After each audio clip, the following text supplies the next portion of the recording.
Greetings to all and welcome to the Seattle Law of One podcast. Today's episode is about discipline of the personality. Discipline of the personality is a teaching that's been mentioned almost 60 times in channeling transcripts over the years. The entity known as Ra said that discipline of the personality has three parts. 1, know yourself. 2, accept yourself. And 3, become the creator. What the hell does that mean, and how can doing that help us do what we came to this incarnation to do? Let's find out. My name is Jonathan Tong, and I'm facilitator for the Seattle Law of One study group. We can be found in the list of study groups at the L&L Research website shown on your screen. We do have a Facebook group, and we do meet twice a week on Zoom. Tuesdays from 3 to 5 p.m. Pacific time, Saturdays 8 to 10 a.m. Pacific time. You don't have to live in Seattle or anywhere near Seattle to join our Facebook group or our Zoom sessions. Anyone who's interested and available is welcome to join. Just contact us at seattlelawof1@gmail.com to get on our mailing list. We send out emails once a week to let you know what we're talking about that week, as well as the Zoom links. We do also have a YouTube channel where we keep recordings of previous podcast episodes, as well as recordings of Q&A sessions with Jim McCarty, Austin Bridges, Gary Bean, and Tricia Bean from the L&L Research channeling team. Just go to our YouTube channel and hit the subscribe button if you would like to get notifications when we upload new videos, and contact us at seattlelawof1@gmail.com if you'd like to sit in on any of our Q&A sessions. As mentioned, today's episode is about discipline of the personality. Let's go ahead and meet our panelists. Panelists, go ahead, let our viewers know who you are and where you're calling from, starting with Jonathan. Hey, how's it going? My name is Dr. Jonathan Locust. Jonathan, Dr. J is fine. I am residing in Tampa, Florida, and I am excited to be on with you all today. We're always excited to see you on the panel. Thank you so much for joining us. And Yasi? Hi, everyone. I'm Yasi. I am calling in from Houston, Texas. I am beyond excited. This is one of my favorite things to do in the world. It's just getting together and talking about these subjects. So I'm grateful for the opportunity. So grateful to have you on again, Yasi, as always. And Kathy? Hello, everybody. I'm Kathy Hodgson. I'm from Canada, the interior of British Columbia, Canada, just north of Jonathan in Seattle. And I am nervous, as always. I'm not very good at public speaking, but I'm excited to be here with you all, and nice to meet you, Yazzie, and see Jonathan and Dr. J again. Thanks. So great to have you on, and so great you are encouraging others to go beyond what they think they can do and challenge themselves in facing your fears. Much appreciated. Did want to remind all our viewers that none of us here are experts or authorities on the law of one or on discipline of the personality. We are just normal people hanging out and talking about spiritual things that seem important to us. Anything we say could be wrong. You're welcome to disagree with anything or everything that any of us say. For those who are familiar with the law of one and the entity known as Quo, you might want to skip ahead to the chapter on what is discipline of the personality. Otherwise, for those who are new to the law of one, you can think of it as a set of spiritual teachings based on the understanding that all is one and that one thing is love. All of the reading passages that we're looking at today came to us through the process known as channeling. You can think of channeling as a form of telepathic communication between humans and entities such as angelic beings, extraterrestrial beings, inner planes beings, spirits of deceased, higher self, etc. Channeling is basically a person serving as a mouthpiece for other entities to speak through. And in this case, those entities would appear to be of extraterrestrial origin. There are two types of channeling that have been developed by our friends at L&L Research. Trance channeling is when the channel is in a trance state, meaning they are unconscious or subconscious, as if asleep, meaning they are not aware of what words are coming out of their mouth as they're speaking. It is as if they're talking in their sleep. This is how contact was made with the entity known as Ra back in the early 1980s. Conscious channeling is when the channel is in a conscious but deep meditative state, meaning they're only somewhat aware of what words are coming out of their mouth as they're speaking. This is how contact was made with the entity known as Quo, starting in the mid-1980s up to present day. Who is Quo? You can think of Quo as a group entity made up of 3 social memory complexes, Ra at 6th density, Latwii at 5th density, and Hatan at 4th density. You can think of a social memory complex as a planetary consciousness. It would be as if the entire human population of planet Earth was merged into one group mind. You can think of densities or dimensions as different levels of consciousness or different levels of reality, since those two things are so closely related. Imagine, if you will, that the elements of earth, air, water, and fire have some form of consciousness, as many indigenous peoples have been saying for centuries now. We would consider that first density. You can think of second density as the level of consciousness of plants or animals, clearly a quantum leap above and beyond the level of consciousness of what we regard as inanimate matter. You can think of third density as the level of consciousness of humans and cetaceans, such as whales and dolphins.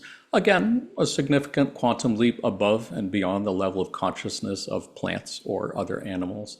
You can think of fourth density as the level of consciousness of the social memory complex. Again, as if the entire human population of Earth was merged into one group mind. Clearly a significant leap in consciousness above and beyond that of an individual person. You can think of fifth density as whatever would be a comparable quantum leap above and beyond fourth density, and sixth density as whatever would be a comparable quantum leap above and beyond fifth density.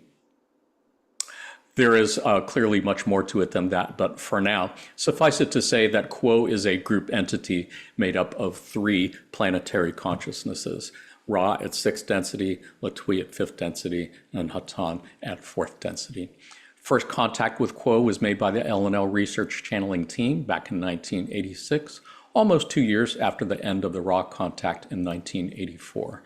They have been channeled every month since then, up to present day, by the L&L research channeling team. You can find transcripts of those sessions at the L&L Conscious Channeling Library shown on your screen.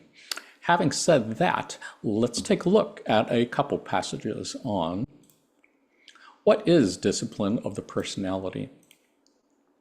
In session 74 of the Ra contact, in question 9, Ra responded to a question by saying, "The disciplined personality, when faced with an other self, has all centers balanced according to its unique balance. Thusly, the other self looks in a mirror, seeing itself." Questioner: Now, the disciplines of the personality I see as the paramount work of any who have become consciously aware of the process of evolution. Am I correct on that statement? Ra: I am Ra. Quite. Interesting introduction, and paramount, for those who are not familiar with the term, just means it's more important than anything else. So Ra is saying that discipline of the personality is more important work than anything else, which is saying quite a bit much, and apparently has to do with balancing of energy centers. Jonathan, Dr. J, did you have any thoughts on anything from these 2 passages? Yeah. One of the things that I had received, especially from 74:9, was when it said that all centers balance according to its unique balance. And to me, that gave me some levity of knowing that not only is everybody unique, we have our different energy centers as we are achieving higher levels of consciousness, but that's going to be unique for everybody.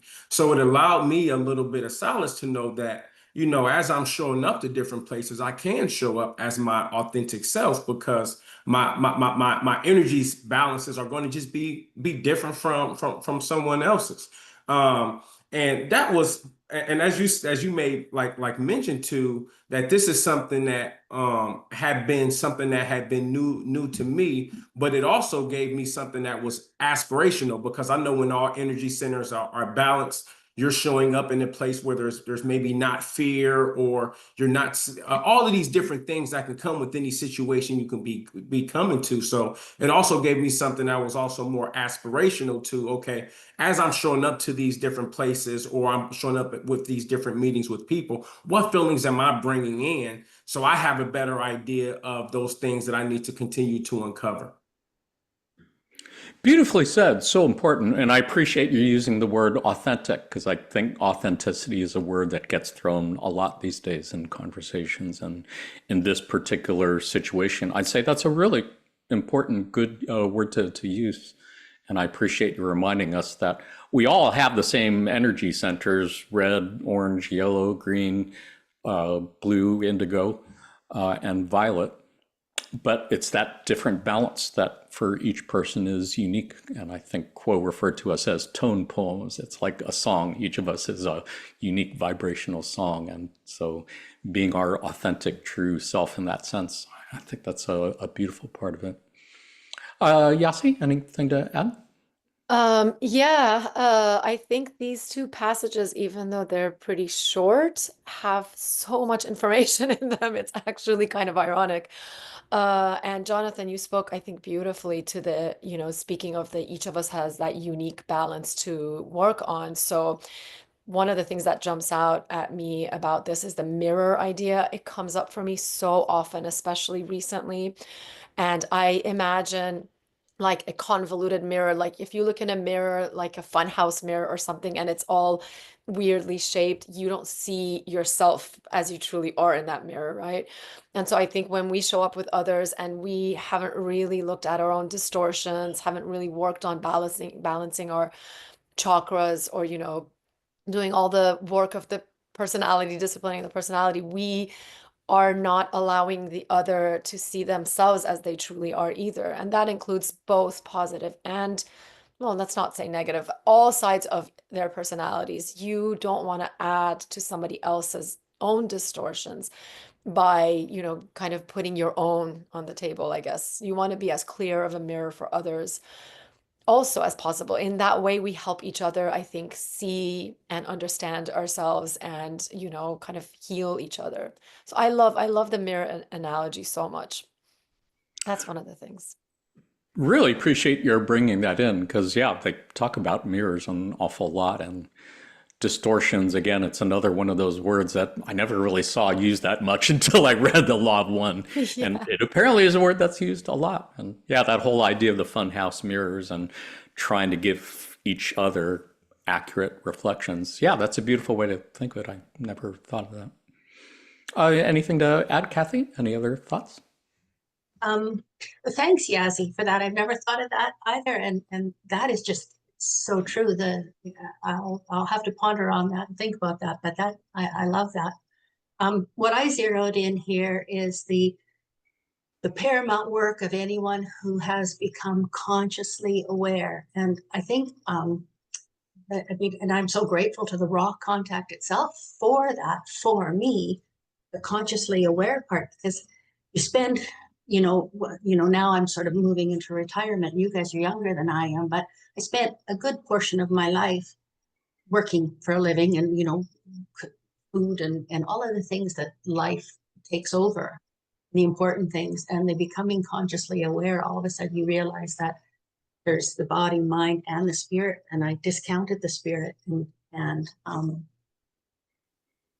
finding the spirit part of me, becoming aware of the spirit part of me, the beginning of the journey, a more important journey. Yeah. And again, I appreciate your highlighting the conscious part since I think so many of us go through life unconscious, unaware of our spiritual nature, as you're suggesting, probably because we're all too busy trying to work one or two or three jobs, whatever it takes to pay the bills and put food on the table and all that kind of stuff, which I think it's fair to say is part of the plan from the service to self entities who seem to be running the show. As Ross said at some point, yeah, few people have the time to really contemplate the mysteries of the universe like that. This is why I always love having panels on. People always think of things that I haven't thought of, and all three of you have brought up beautiful points had not thought of. I think there was another passage from this session. We're going to look at what Ross said on the next one. Anybody have anything they wanted to add? Any other thoughts on this screen before I change the screen?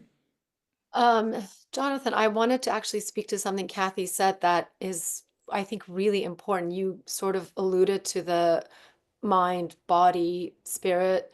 Um, I think that when you think of discipline of the personality, it's good to remember like we're all of that, right? We're the points of the triangle. So our personality, in my opinion, comprises all those aspects. So when I think of discipline of the personality, it's taking care of each of those in conjunction with each other. So I think that's sometimes we forget that. We think personality is our outward expression or something, but I like to think of that.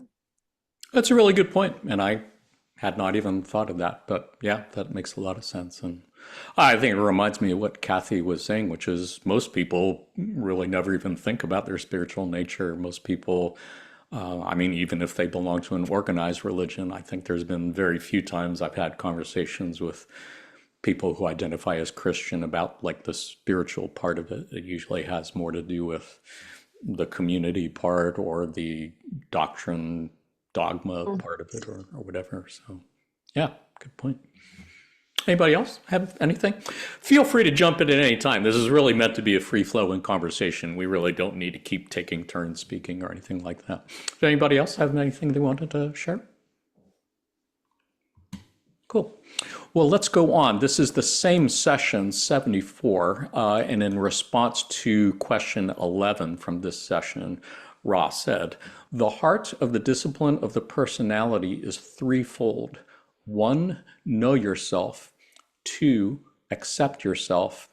3, become the creator.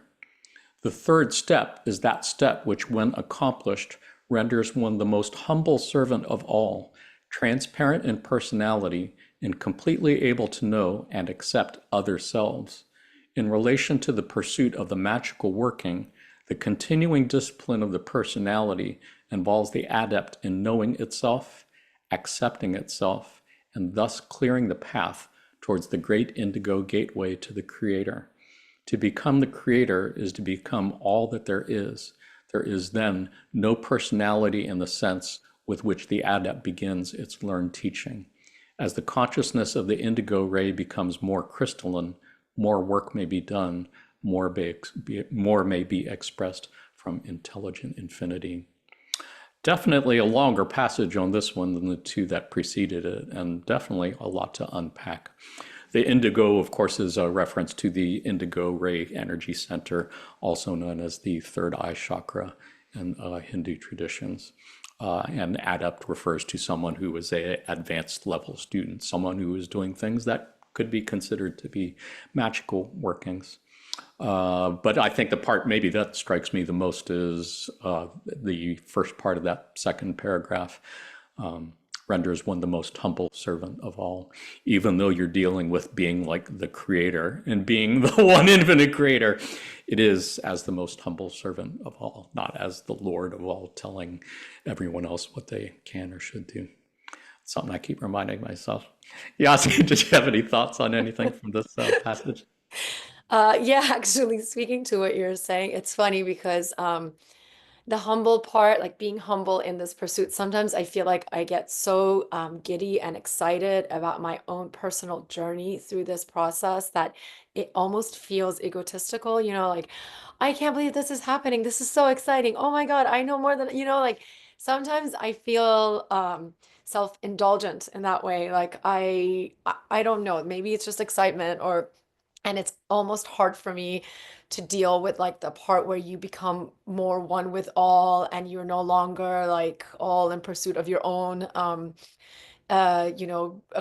like things that you acquire or knowledge that you're gaining. So that is a struggle in a way because I think I'm so enjoying this experience of progressing through the learning process. So I like, and when I've met true adepts, or at least definitely way more adept than me, I always notice such a calm humbleness to their nature. It's just an energy that I feel, and they don't have to say anything, and usually they don't say much. It's just whatever that energy of humbleness with a slight tinge of humor is. I always think of it energetically as like you're now closer to being one with the creator. It's like an energetic feeling. So Yeah, much appreciate that. I definitely get little red flags if someone claims to be very spiritual, but seems to be not really that humble about it. Spiritual people, as far as I can tell, don't usually brag about how spiritual they are. At least that's been my experience. But, Kathy, anything to add? Well, no, not really. I am still struggling with the one know yourself, and it's a journey. Uh, but I do see from the law of one from our study group on Tuesdays. I see there in the learning part. I learn much from people, and the more you learn, there is a humbleness about learning and consciously aware. But no, I'm still unpacking most of all of this. Yeah, and I mean, Quo has said at least a few times, I think, that working on your spiritual development and doing the inner work to unblock your energy centers and to know yourself and accept yourself can be one of the highest forms of service to others that one can do, because you're helping the planet when you're helping yourself. And that's just one of many things that I've found from the Law of One that have been super helpful for me in figuring out how to navigate this interesting third density incarnation. Dr. J, any thoughts on anything? Anything to add? Yeah, so I would say like my first thing that comes to me is like just kind of the process the progress that I've made mentally. And I know spiritual people shouldn't talk about their progress, right? But I think about like when I first read this, coming from a very like Pentecostal perspective, very religious perspective, I had cognitive dissonance on, wait, become the creator. Like, what does that actually mean? Is that blasphemous? So there was this kind of tug of war of, again, should I even be reading this? What is this whole thing about becoming God? Like, and more of that, like you just said before, something being told to you of what you can and cannot do. But now, as I read that now, I kind of just look at it. It has a different meaning to me, of knowing that it's something that I am on the process of becoming, but I'm just realizing that I am what that already is, the creator. And then the other part is too, when I thought about like the know yourself, accept yourself, and become the creator, I think that this becomes like um a continuous process that happens many times in your life. So opposed to it just being like, okay, you reach a stage where, okay, you know yourself, you accept yourself, and then you are the creator. I think there's areas of my life to where I have accepted myself in that previously when I was younger that I did not. And I was able to know myself in those particular areas. Specifically, I talked about my healing journey when I was able to heal myself, and it took me back to these memories, these things that happened to me when I was a kid. And I accepted that. And I believe I did become the creator in that aspect, which is I was able to heal myself. So I've been able to kind of just take back to kind of just think about like, this is a continuous process of something that happens in our lives over many things. We're always looking to know each other better. And as we get at certain aspects of our life, we know it, we accept it, and we accept it, and we become the creator in that aspect, and then we move on to something else that we're able to then repeat this process again. Beautiful thing. Yeah. Yeah, and I appreciate your bringing up in the early part of your comments the idea that being creator would be considered blasphemous. And probably most organized religions, I'm trying to think of an organized religion where it is accepted that you are God and every person is God. It might be in Hinduism, but I'm not sure. I guess the idea of Atman is Brahman would be kind of the idea that the identity of the self and the idea of the universe is the same. And yet it doesn't seem like a really common thing for people to refer to each other as creator or God. There was a really great book that I read. There was a time years ago when I was into science fiction, and I read A Stranger in a Strange Land. Anybody read that book by Robert Heinlein? It's about an Earth person, I think, who was born on Mars or something, and he comes back to Earth, hence the stranger in a strange land, as he's trying to adjust to a new thing. But I think the whole theology behind his Martian philosophy, I think, that he was sharing was that thou art God, that you are God, and you are God, and I am God, and everybody is God. I remember when I read that in my early 20s, I think this book was written in the 1960s, that really resonated with me. And I remember there was something that I thought, yeah, that makes sense. But I don't remember seeing it much of anywhere else after that. Any other thoughts on anything here? Anybody? Um, I have a this passage is just has so much beautiful stuff in it. It's hard to like move on. But there's something interesting about this idea of creator because we're so bound by societal ideations to think of so often creator as like the guy sitting on the crowd, like a cloud, like making things happen, you know? But when you see creator in this passage, when you say creator is to become all that there is, or that the creator means no personality exists, what it brings up for me is the idea of like boundlessness, like boundaries dissolving.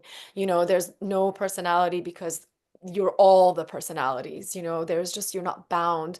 And so you're everything. And I like that idea of like melting back into the whole. So when I think of creator that way, it's easier for me to be able to accept it, I guess, than the idea that you're some like great grand creator that's like making, all this stuff happen, I guess, even though that's true too.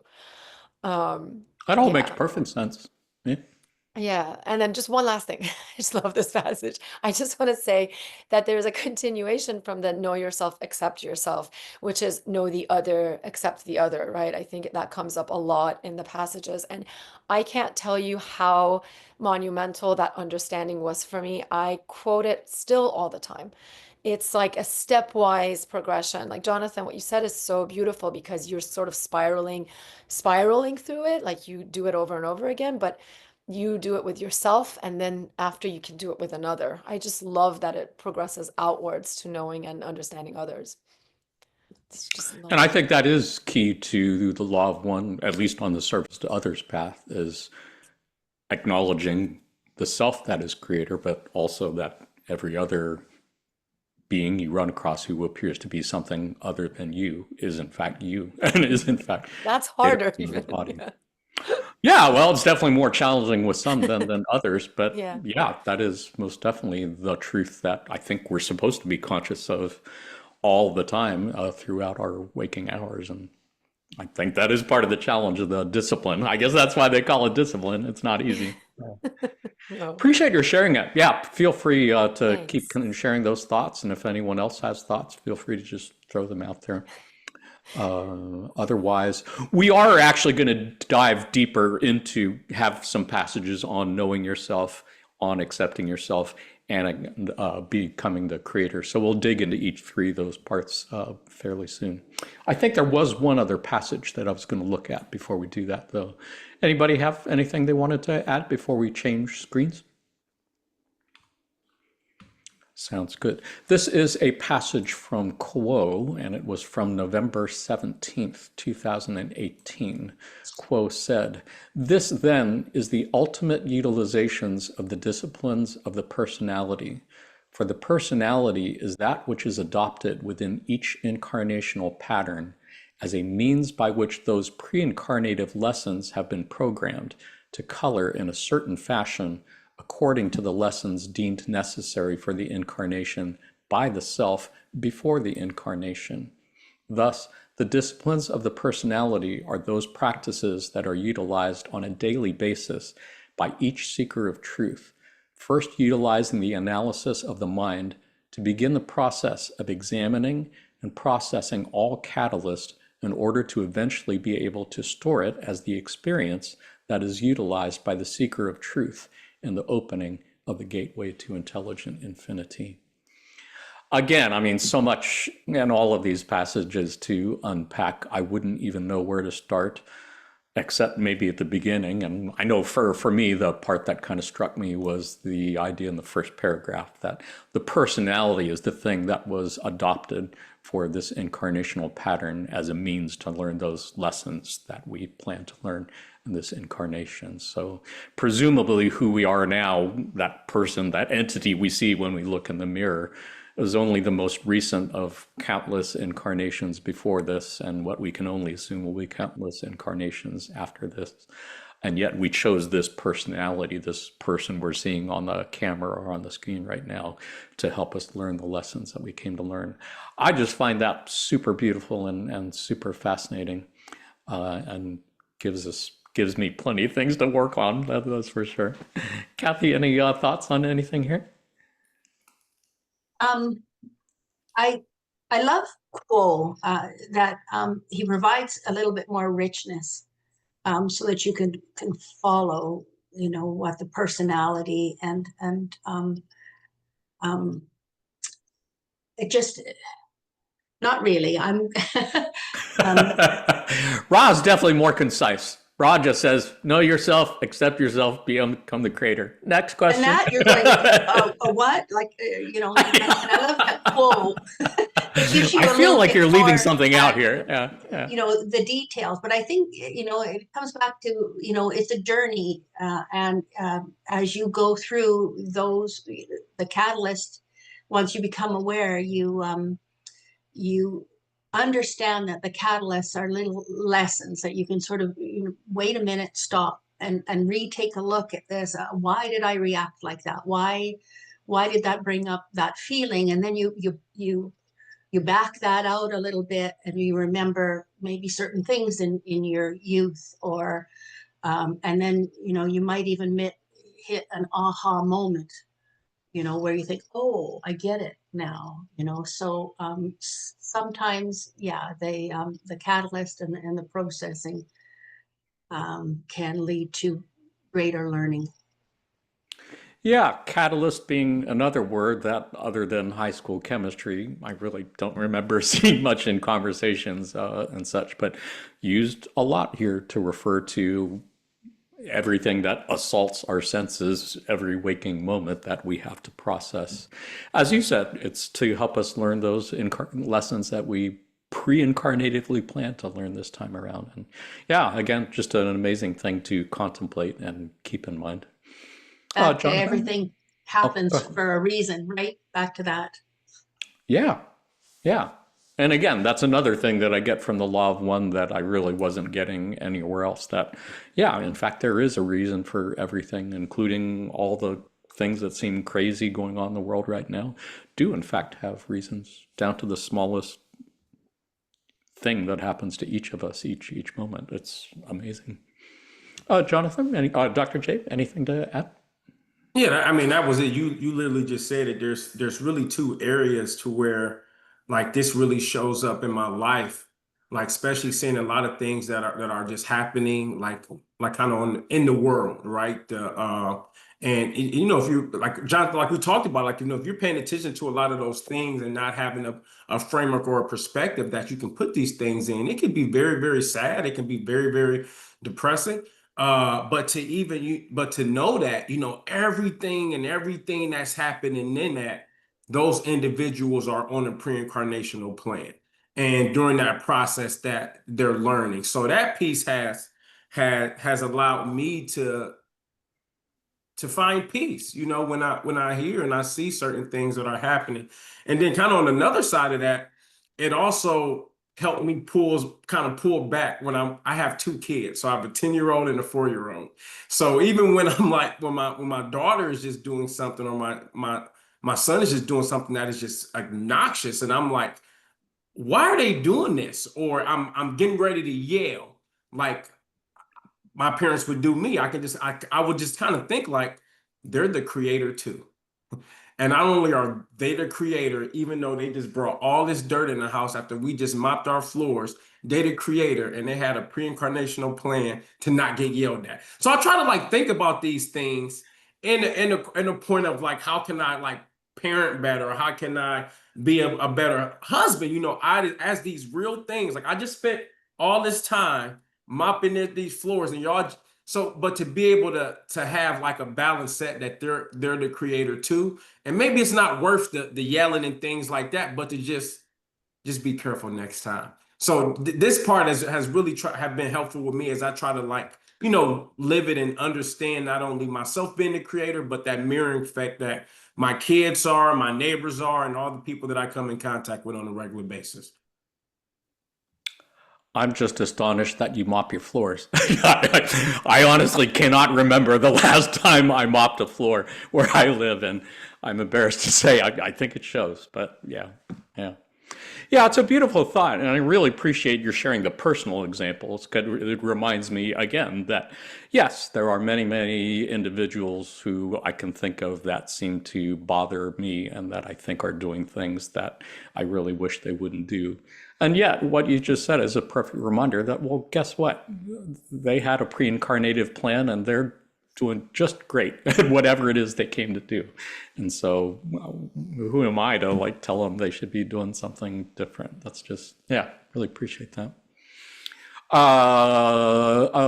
Yasi, anything to add? Yeah, I was Dr. J. I was gonna say, my kids are older than yours, and I would have given anything if I had like found this, wisdom when they were younger, because I did all those things before I got on this like disciplines of the personality journey. And obviously, as you go through this, it just makes you so much more open and accepting and understanding. And, you have such bigger access to your wisdom. And, your kids get older and you think, oh, if I was only there at that time, I would have dealt with this differently. I would have handled this differently. But I always try to remind myself of this exact thing. It's like I came into this incarnation. I guess I was not meant to know that at the time that I didn't, and maybe they were there in order to begin like lighting that spark of seeking within me so that eventually I landed upon these teachings, and then eventually I started this journey. So sometimes it works that way too, and we have to believe that we shouldn't really regret because we're here with that incarnational like purpose, right? When I found these teachings from Ra first and then Quo later, I was so excited because I had read certain books before it and they fit so perfectly into these teachings. And one of them, I'm sure everybody knows about this one, or most people, is The Journey of Souls by Michael Newton. But he so beautifully like lays out all the things that we do in the inner planes between incarnations, where we decide like, I need to become better at this, I need to learn more about this, and then we come in sort of like with that particular personality, and our personality becomes like a tool for us so that we can meet the particular catalyst that we need in order to like begin to change the things that we've asked to change. So to remind ourselves that that's like the purpose that we set out to accomplish, it does give you a lot of patience, I think, for yourself or any of your past mistakes. Yeah. So beautifully Thanks. said. So Wow. beautifully said. Thanks. Just to help us all be better persons, better parents, better partners, better people. It's kind of what it comes down to a lot. And I appreciate you bringing up Absolutely. Journey of Souls. We will do a podcast episode on that sometime in the not too distant future, I I hope, love because that one. beautiful work that really aligns really beautifully with the Law of One and Yeah. a little more in depth, I think, into the post-incarnation debriefing process and the pre-incarnative planning for the next Yeah. one. If I remember right, yeah, Dawn and Carla and Jim were all familiar with that work and I think found that so. also to be very much in alignment with the Law of One. Anybody else have anything they wanted to add on this passage, these two paragraphs? I did just want to get behind Yazzie and just say that was really beautifully said, because I never considered before that maybe before you came in contact with the raw contact and became aware that maybe those were lessons were leading you right to where you need to be, coming back to the adage that you have everything you need right where you are, but it's beautiful that you look now back and realize that this is all part of the path that led you right here. Right. It's just beautiful. Thanks. Right. You're right, Kathy. Thank you. Beautifully said. Hmm. Anybody, anything else wanted to share? I think there was one point that I wanted to highlight that we haven't mentioned yet, and that is in the second paragraph where they talk about each seeker of truth first utilizing the analysis of the mind to begin the process of examining and processing all catalyst in order to eventually be able to store it as the experience that is utilized by the seeker of the truth and the opening of the gateway to intelligent infinity, which is another reference to the Indigo Ray Center, which has been described as the gateway to intelligent infinity. What this was reminding me, though, the references to catalyst, processing catalyst and storing it experience was really reminding me of the archetypical mind, in particular the 7 archetypes of the mind that you can see on screen, where catalyst of the mind and experience of the mind are part of, I think it's just part of how we all process everything that happens to this incarnation.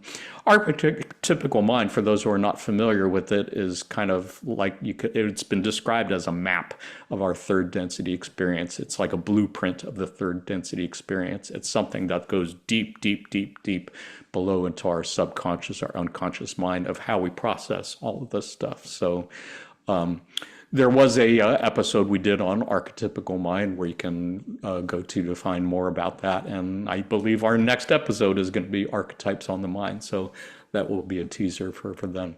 Otherwise, why don't we go ahead and take a look at a couple passages on knowing yourself.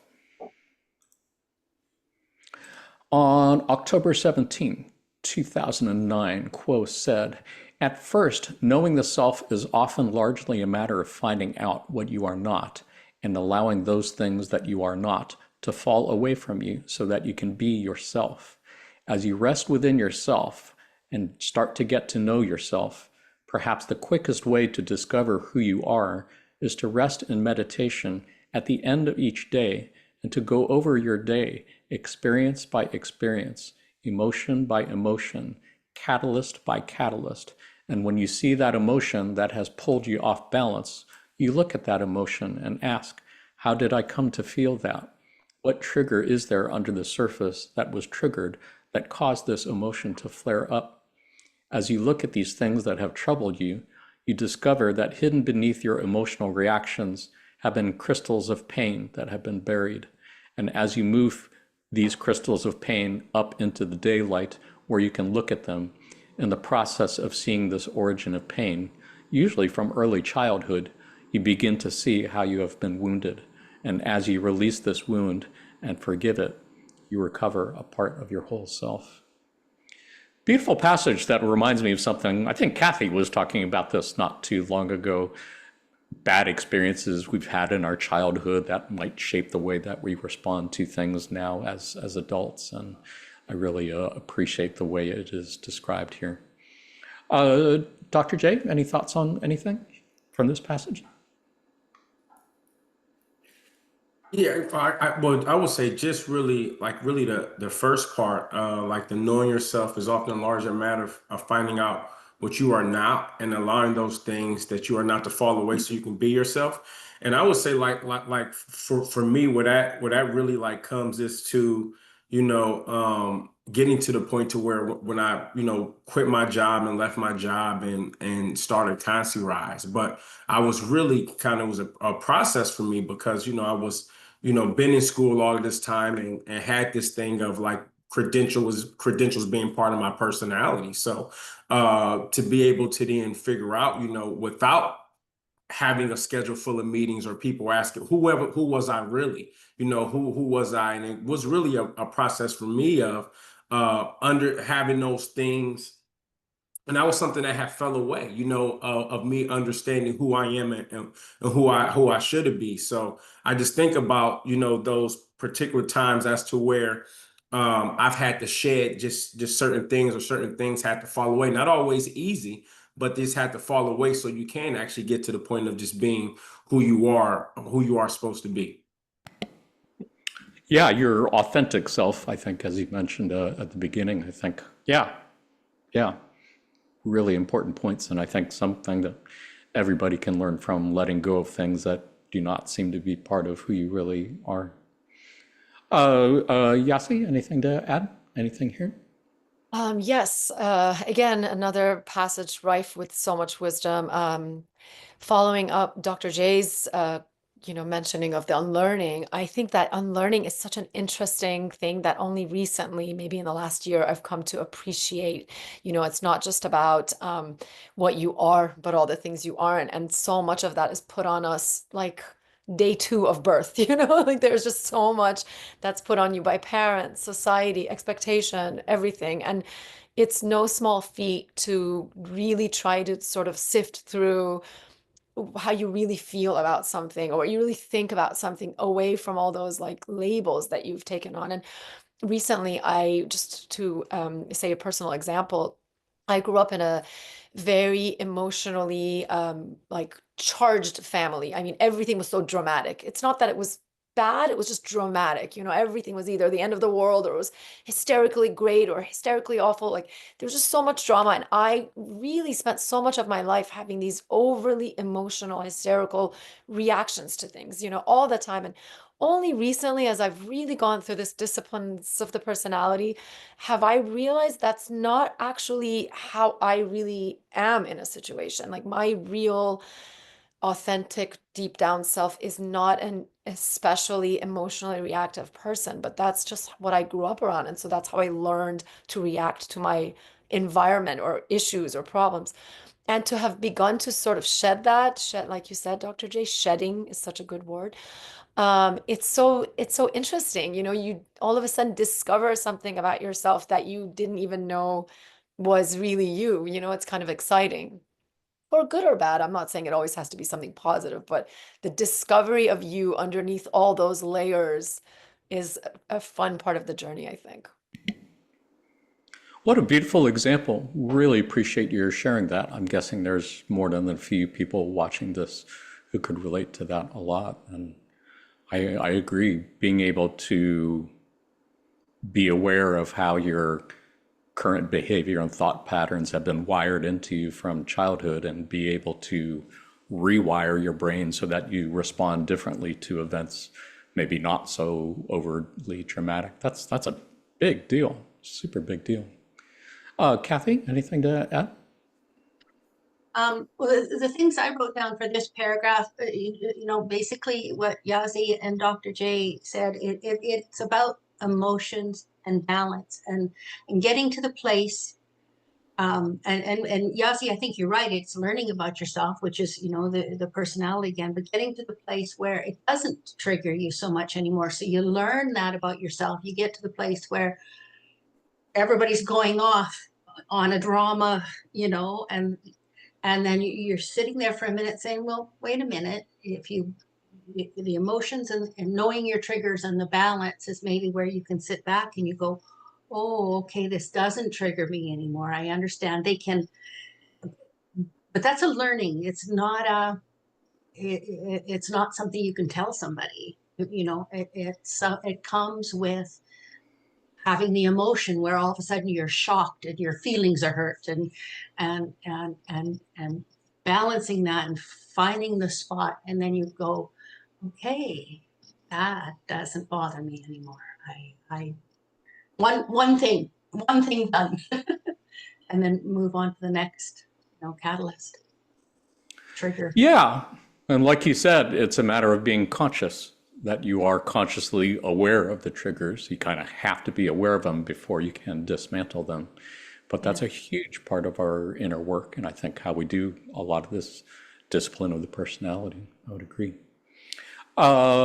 Anybody have anything else to add? I think there was another part from this session I wanted to look at. Anybody have anything to add before I change the screen? Jonathan, I feel like I always have something to add. I could literally talk to you guys for Appreciate hours it. until tomorrow. I keep doing it. There's Yeah. just so much. Kathy, first of all, thank you. That was so beautiful. You have such a beautiful way of stating things. I think that there was something interesting in that first paragraph about as you rest within yourself and start to get to know yourself. And the word that came to me when I read this was intuition. I think that's another beautiful thing that happens as you do this daily practice, is you start to recognize your intuition. And when, later on in the passage, you see someone's asking themselves, you're asking yourself, how did I come to feel that? I think all of you probably have had this where now you start to almost ask your intuition, like, why do I feel off? You'll have a moment where you're like, something's off, like I'm upset, but I don't even know what it is. Let me just, what is it? And you sort of do this little intuitive query. And so many times for me recently, the answer will come. It's like, oh, it's because of this. Like the intuition part of you gives you the answer. The closer I get, I think you get to like, being able to rest within yourself. That's like where the intuition resides, I feel. So Appreciate your using that. Yeah, intuition, I think, is a really, really important thing that, yeah, it's not in this passage in particular, but I think it's definitely a big part of the teachings and a big part of how we learn to pay attention to those signals that tell us who we are or who we are not. Much appreciated. Anybody else have anything to add? Always appreciate your thoughts and comments, questions, Yasi. I hope you're going to keep doing that. This is a continuation from this same session. Quo said, as you continue in your examination day after day and year after year, you become aware that there are things in your life that repeatedly have troubled you, and that gives you the hint as to why you are here. For each entity comes into incarnation with an incarnational plan. It is not a plan that is predestined. It is a very flexible, redundant plan. Each of you before incarnation, along with your guidance, got together to have a really good look at the soul stream that you are. And you thought, I would like to become more balanced. I would like the love in my heart to have more wisdom that balances it. Or perhaps you thought, I have been so wise, but I would like my heart to open more. I would like that balance between love and wisdom. Or perhaps you gazed at yourself and saw that in many incarnations, you had been a powerful person and you wanted to study the right use of that power. Whatever your incarnational lesson, you can be sure of two things. It is about balance and it is unique to you. You do not have your incarnational plan in common with others. It is unique. Again, so much here to look at and digest and dissect and unpack. But I guess unique would be the first word that stands out to me. They have used it so many times and so many different sessions to remind us that every soul is unique and every spiritual journey is unique, and that what works for one person doesn't necessarily work for others or anyone else. And what works for others or someone doesn't necessarily work for you. I think that is a really important part of the lesson that I think many of us go through. Yasi, any thoughts on anything here? sorry, guys, I can't believe I'm speaking. It's my turn again. Well, it was your turn in the rotation. Well, yeah, Jonathan, you brought up archetypes of the mind earlier, which I exactly in that same paragraph I wanted to mention how much this whole subject of disciplines of personality brings up the use of the, tarot and the archetypal idea. But the other one that keeps coming up for me is the chakras, right? Just your progression in dealing or I guess understanding the different chakras. And I think for me, this is a little bit having to do with that. It's like you're unique, and so are your own particular blockages of your chakras. You like the first to third chakra, a lot of blockages that we each have to remove for our own unique, journey. And then the way we enhance the upper chakras, 4, 5, 6, how do we, enhance those and work on those? And for example, you might have somebody who is very, very love over wisdom, and they need to sort of work a lot more on the 5th chakra. And then somebody who's the opposite, a lot of wisdom, not so accessible in the love area. So they need to really use this incarnation to open up the heart. And so when I see these paragraphs, it reminds me of the balancing of our chakras in its own unique song, right? And I think that this was mentioned in Ra. It's like your own balanced chakra system creates its own unique like song or all of it. So it's just how yours need to be balanced and the work you do in that. Yeah, it's a beautiful reminder, and I think Quo has said more than a few times that pretty much every wanderer, everyone who came from a higher density to third density in order to help spirits, help others in their spiritual journeys, came here also to help balance their own energies of love and wisdom, and in some cases power. And that does relate very much to what I think you were saying about the heart chakra, which is centered on love, and the blue ray, the throat chakra, which I believe is actually centered on wisdom. So yeah, it is part of that unique balance that we're talking about before. Kathy, any thoughts on anything here? When I was reading this, I focused in on, for each entity comes into incarnation with an incarnational plan. And I thought about that and I thought, I'm really glad there's a plan. I'm really glad that I have a plan. And then I think all of these passages are basically working on achieving the plan. I think it's unfortunate, with the veil, that you don't know the plan.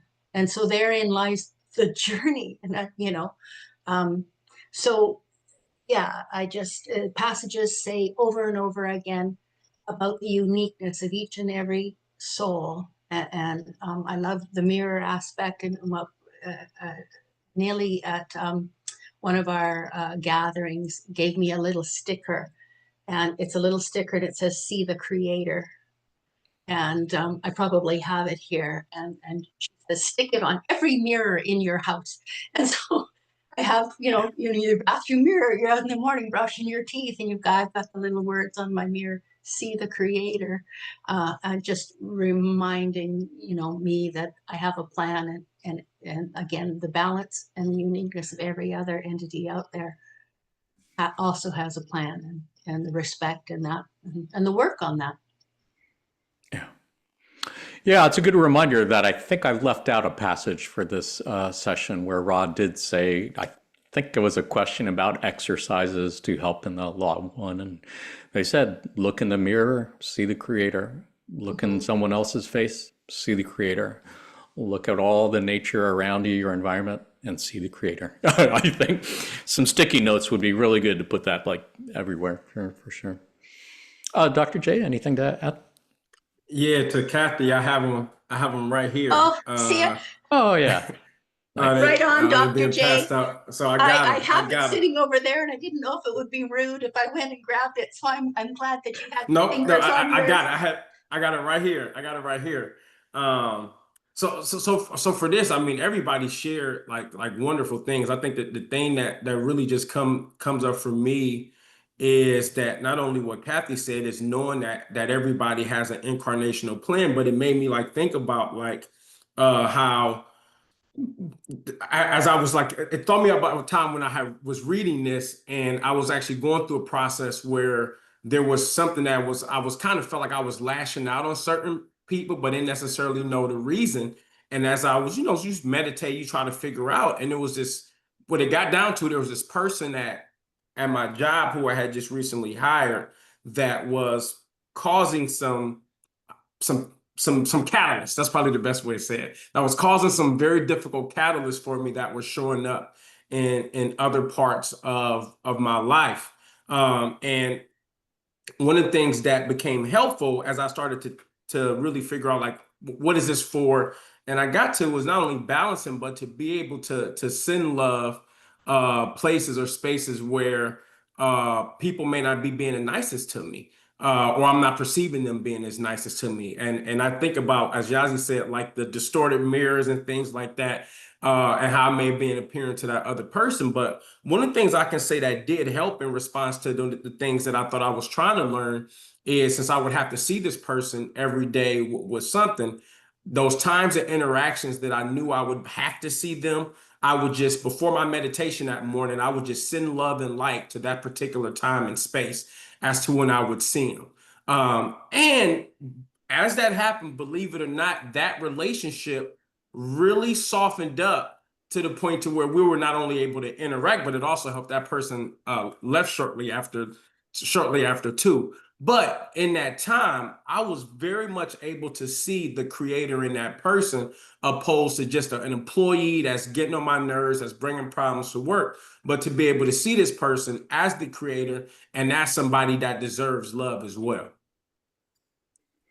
What a beautiful teaching, and what a pro move, sending love light in the future into the future.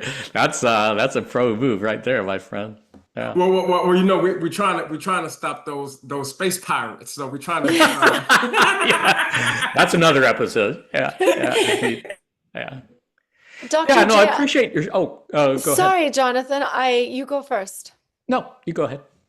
Well, I think you're mentioning something so important because I know we're about to move on to the next, after knowing yourself. But catalyst, I think, is like should not be discounted. Jonathan, you mentioned how often catalyst comes up, and Dr. J, you're speaking of like a catalyst that keeps coming at you, right? Like the same catalyst, but you begin to grow. So that catalyst probably prompts you to grow, to sort of like remove these distortions from some of your lower chakras. Why do you feel this way? Why do you feel angry? Let's say not you, but let's say you have a catalyst that makes you angry, and so you start to work on that, and so then you see that catalyst again, but now it starts to hit you at a different chakra, where before maybe it would have hit you at like 2 or 3 and really affected your sense of self-worth or whatever. Now through your growth process, it hits you in the heart space, and you almost look at it with empathy or with understanding or with seeing the creator. Like, I think that's the incredible thing about the catalyst that we keep seeing again. We all have that, the one that keeps coming up over and over again. There's a reason for that. It's so that you begin to, in my opinion, like move up the chakra line and be able to meet it somewhere different each time. So I feel like you were sort of talking to that, and I love that. Absolutely, absolutely. Yeah, Sorry, Jonathan, you go. beautifully said. Yeah, no, I appreciate it. I'm doing all the talking here, so I'm happy to let others jump in there anytime. I think I was just going to say I appreciated everything you guys have been saying about like recurring catalyst things that seem to come up repeatedly, and it was reminding me of a passage I read a while ago where I think they were talking about past life regressions, how you could learn more about your previous incarnations, and Quo said something to the effect that you really don't need to do a past life regression to find that out. Just look back at your current incarnation and look to see patterns of repeating things. Are there things that seem to be recurring lessons or patterns or catalysts for you? And that probably gives you a fair indication of these are lessons that are carrying over from your previous incarnation, things that you're working on. That's so interesting. Yeah, and they said you'll just keep getting the catalyst until you master the lesson, because that was the pre-incarnative plan. If you came here to learn love or wisdom, you're going to keep getting those catalysts to help you learn what you came to learn. And again, for me, that having learned that in the Law of One, wow, that is a huge help in looking at life and all so the things true. that seem to be troubling me. To know that, oh, well, that was actually planned. That's cool. Yeah. Agree. Anybody else? Didn't Ra also say, sorry, John, didn't Ra also say that the recurring catalyst can be a brick to the head if you just don't seem to Yes. get it? So I think that the life between life session might be a little bit more enlightening than the brick to the head. I think so. Yeah, bricks to the head, boards to the head. Yeah, sometimes they're not really that subtle in the language that they use. Sure. Anybody have anything else wanted to add before we move on to something different? Sounds good. Let's take a look at a couple passages on accepting yourself. This was from also October 17th, 2009. I believe that whole session was actually about the discipline of the personality. That was the main question. So if anyone wants to read the whole session, yeah, you can go back to the Conscious Channeling archives on that screen I showed you at the beginning of the episode and look for October 17th, 1990. Quo said, knowing the self builds upon itself. When you first begin to know yourself, usually through the mirrors of other people, and pondering what bothers you and what pleases you, and taking all of those things into contemplation, you're disturbed by what you find. For you have a shadow side. We ask you to look fully into that shadow side, knowing that since all is one, you are all things, and you have a full range of selfhood. Naturally, you have emphasized those parts of your personality which seem good to you, yet those sides of the personality which seem dark are just as worthy and just as worthy of respect, shall we say. They are a part of you, and they need to be loved and honored. And this is where you come into accepting yourself. It often takes a long time to see yourself fully, the self that is the murderer, the rapist, the thief, the liar, all of those things you would never be, you would never act out, yet you see them coming to you through the eyes, the actions, the thoughts of other people, and you say, that couldn't be me. That's very disturbing. And yet, my friends, you have those aspects within you, and they need to be acknowledged and loved and accepted. And then they need to be given orders from the daylight side, for they have their part to play in your service here. If you take the thief and the rapist and the murderer and all those anarchic elements, what they have in common is a kind of strength that sometimes is missing from the sweeter and more angelic side. And you need to have that grit, that perseverance, that ability to be bloody-minded for the good, to hold your ground, to hold the light, and to remain yourself. Those shadow sides of personality are the elements that give you the depth of ability to stand your ground. They give teeth to your ideals. They give you a toughness that you would not otherwise have. And these are good things. Consequently, we ask you as you look at yourself, as you get to know yourself, as you find these non-integrated portions of your shadow side, and to lift them into your arms and to love them, to cradle them to you and say, come work with me for the light. Come with me into the light. Beautiful passage, and again, we could spend the next 2 hours just talking about shadow work, and I believe we had a podcast episode on that before. But yeah, this idea that accepting yourself, an important part of that is looking at your shadow self, the parts of yourself that you really don't particularly find pleasant to look at, or looking at others as perhaps reflections of your shadow self if they seem to be reflecting things that you don't really like. Cannot emphasize, I think, the importance of being able to integrate and love those things rather than pushing them away or sticking them in a closet in order to be complete, in order to be whole. Kathy, any thoughts on anything here? Well, again, I love the insight Cole provides, and it's really good news to hear that the dark side is just as worthy as the light side. Like Ross says, you blink neither at the light or the dark, or the creator blinks neither at the light or the dark. And it is true that good things come out of bad things that happen, like the child that gets killed in the car accident created Mothers Against Drunk Drivers, or like all of the good that comes out of the bad. And Yazzie, you mentioned Michael Newton's books. In one of his books, and I think it's Destiny or Wisdom of Souls, there was actually a case study where there was a lady named Deborah, and she chose in her incarnation to be brutally raped at gunpoint. And she did that. She chose that. Like, I read that and I thought, why would you ever? But here's something very, very dark. And she used that in her work in that lifetime, helping battered women and people who had been brutally, suffered. She took that experience, asked for that experience to so the dark side is offers in only in the way it can lessons that you need the dark side. You can't get these lessons being, on the good side each time. So, and then the balancing that comes with that too. But accepting yourself is a big part. Yeah, what great examples and what great stories to share. Thank you so much. I have read, I think, all 3 books of Journey of Souls, Destiny of Souls, and Wisdom of Souls, but I had forgotten about that. I will have to go back and reread those. What a weird, difficult thing to swallow, to be able to look at anyone who has had to suffer, whether it's rape or murder or abuse or anything, and to be able to say, I guess they pre-incarnatively planned it.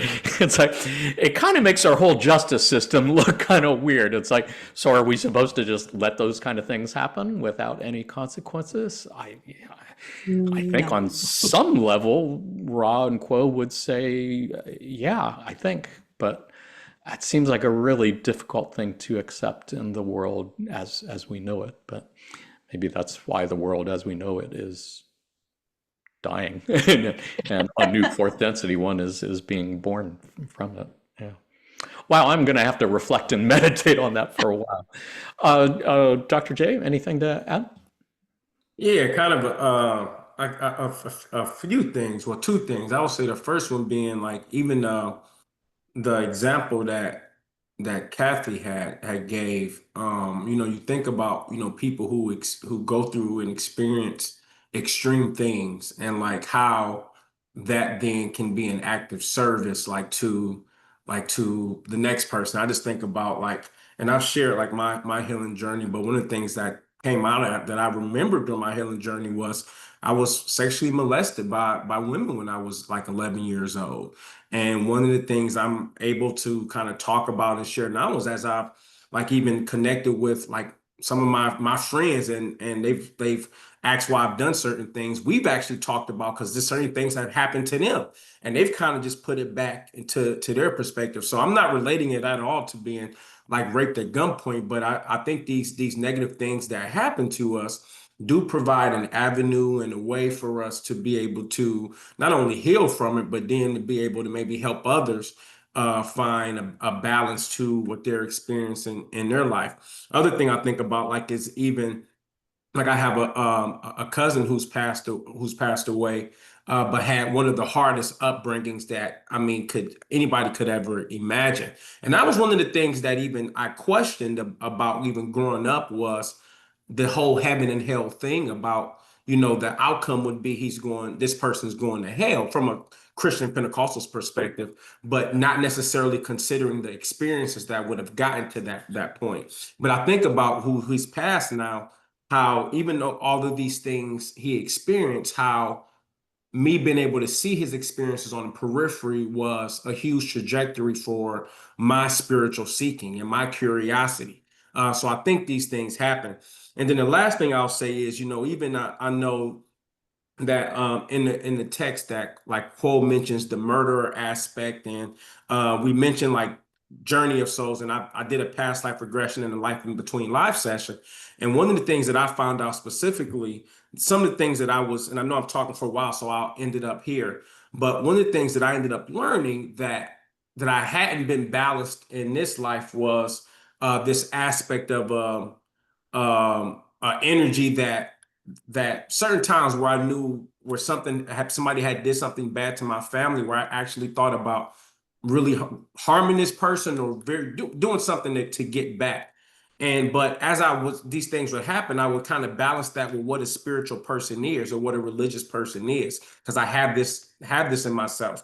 But I realized in my previous life that I was in not only indigenous, but I was at war. We were at war with a particular army, and I killed people during that time. And it wasn't just like as a serial killer, but it was a protective energy. And as I've actually been able to balance that aspect of myself, that rage, that part that will go out and kind of do things, I've thought about as Cole shared about that energy being able to be good for protection for my family, protection for my friends, and how a lot of that has been able to be, maybe I'm working on it, but still been able to balance to see how that shadow side can be more informed by the light. For sure. Yeah, and I would imagine that's something that anybody could relate to. I think we all have a instinctual desire to protect the family, protect our children, protect the tribe, as it were. But yeah, being able to go beyond feelings of just wanting to take revenge or perform acts of violence on somebody, that's a whole nother level for sure. Yasi, anything to add? Um, Thank you both for sharing what you did. Thank you, Dr. J, for sharing your very personal experience. I think it's interesting because you both sort of mentioned accepting like challenges on the outside, dark things that happen to people on the outside, these kind of dark nights of the soul. And I wasn't expecting to think of this way, but it's an interesting analogy to accepting the shadow sides inside yourself, because what you do, or what these passages speak to, is you notice these shadow sides of yourself. We call them shadow or dark because we think they're like the negative stuff, right? Um, so you recognize them, then you work to bring them into the light and transmute them, right? Like you find the good or the strength in them. And when you do that within yourself, it maybe makes it easier to accept and understand events on the outside, like when you go through a dark night of the soul. Yes, it's difficult and dark and hard, but you often come out of it with something, having grown, having learned, having peeled back yet another layer of your own understanding of yourself and the world. So it's like you do the process within in order to understand and do the process without. So to me, that idea of transmuting and pointing out the good or the strength, even in a dark or a bad, is a very powerful process in all those dimensions. For sure. Yeah, it reminds me of this part in the first paragraph here where they are saying the shadow self, if you take the thief and the rapist and the murderer and all those anarchic elements, what they have in common is a kind of strength that sometimes is missing from the sweeter or more angelic side. And you need to have that grit, that perseverance, that ability to be bloody minded for the good, to hold your ground and to hold the light and so on. I love that. Reminds me of a passage from the original Star Trek series, episode from the original Star Trek series. Did you guys ever watch that with Captain Kirk Yes. and Mr. Spock? There was one where there was some kind of transporter malfunction and Captain Kirk got separated into a good Kirk and an evil Kirk, shall we say, like a Dr. Jekyll, Mr. Hyde. And while the shadow side of Captain Kirk was clearly like aggressive, angry, and I believe assaulted a woman crew member at some point in that episode. The good Kirk, they found that he was really indecisive. He was really not able to perform his job because he was missing that vigor and that strength and everything that the shadow self had. And so they had to stick them both in the transporter again to reintegrate the light side and the shadow side so that he could actually function as a complete being. And pretty deep for awesome. Star Trek, I would say. Yeah. That's really cool. Yeah. Mhm.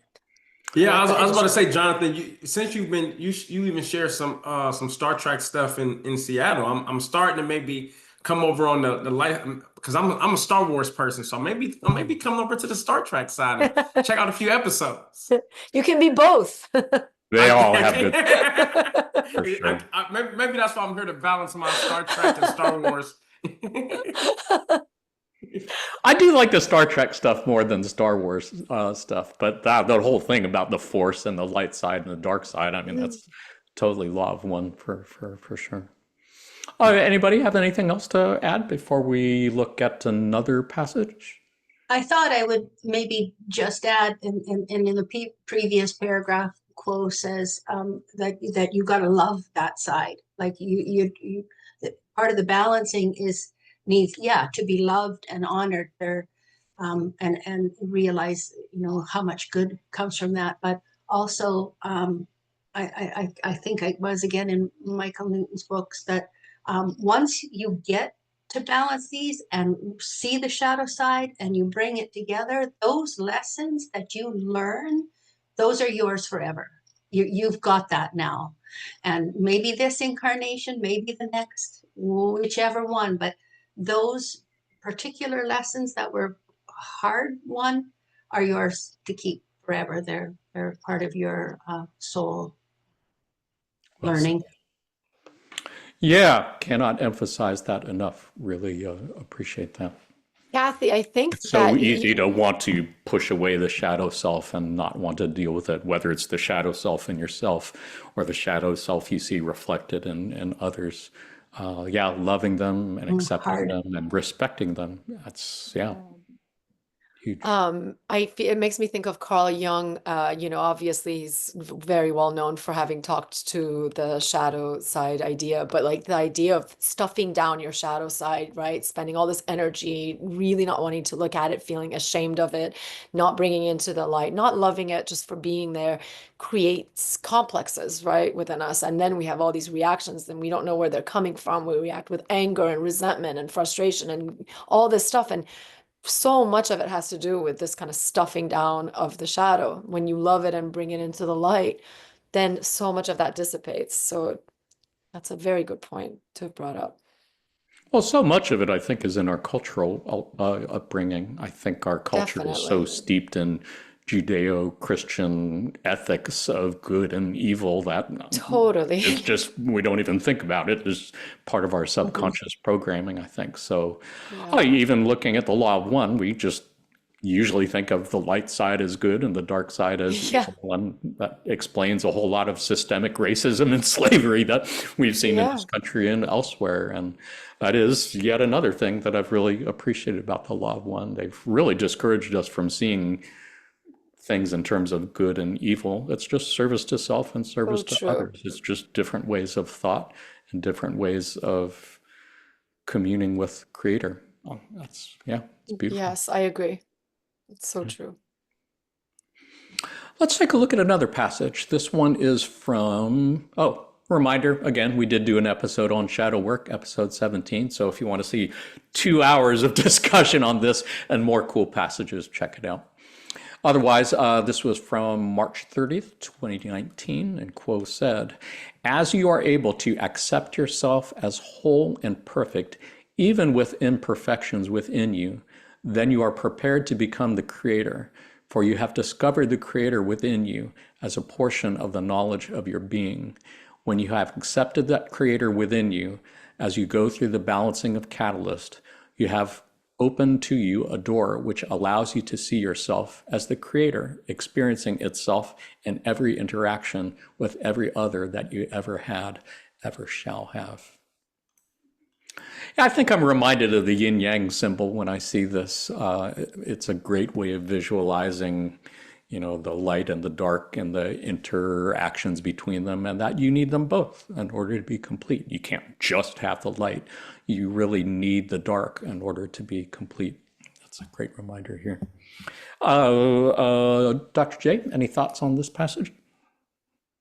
Yeah, I mean, just the part, accept yourself as whole and perfect, even with the imperfections within you. That just says so much, because I know a lot of times, we're striving for things to be great or things to be perfect, or we're striving for perfection, but to be able to know, like, even as being imperfect, we're still perfect, and that just gives like such a level of grace that I think these texts give that other readings that I've read just doesn't really just don't do. So I'm just really appreciative of that line right there in itself. Me too, big time. Yasi, any thoughts? Not much. I mean, I think that's a really good point. I think the only thing that it brings up to me is that you have less distortions, right? Once you begin to accept all the things about you. And then when you interact with another, there's such a nice, calm clarity in that interaction. There isn't all this sort of like dark cloud bubbling over your heads, getting in the way of every moment, like what they said, what you thought about what they said, how they reacted, what that look was. Like it just helps you just be calm and clear. The more that I think you do this work, the more that you accept the imperfections within you, you don't constantly then see them in another, that's what it reminds me of. Like that's what it makes me think of. Yeah, and that's so valuable, I think, these days when the world does seem to be so chaotic and in turmoil, that the ability to find calm and serenity and tranquility within when the world is crazy without Yeah. outside. Yeah, that's a big deal. Kathy, anything to add? Just was adding sort of the same thing. People, all people are their own worst critic. People are very hard on themselves, and so I mean, I thanks to the raw teachings for just being able to see that instead of, if you didn't have something like this and you don't have a Christian background, or somebody who's allowed you to be in your youth, that you can um, just the learning of acceptance is powerful. And sometimes people get down on themselves, they're unworthy, they're not enough, they're not good enough, and this teaching just allows you to be accepted. And yeah, it's back to balance and acceptance. Yeah, absolutely. And like you said, that is one of the most difficult things for so many people, to accept themselves. I think this might be a great transition into our next section, if everyone is okay with that. Let's take a closer look at a few passages on becoming the creator. On October 17th, 2009, Quo said, "Becoming the creator is a process of allowing consciousness to supplant the intellect. You can be nothing else but the creator. That is a given, although you cannot prove this. You can only know it by faith. Faith and unknowing alone will tell you that you are a spark of the creator, a holograph, in a way, of the Godhead principle, shall we say. Your deepest self vibrates in unconditional love as part of the creator. Consequently, becoming the creator is a matter of allowing this impersonal, deeply loving consciousness to become a greater and greater part of your everyday beingness. The I of you will become more and more deeply and truly the I that is one with Christ, one with unconditional love. It is not that you become unconditional love, for you are unconditional love the whole time.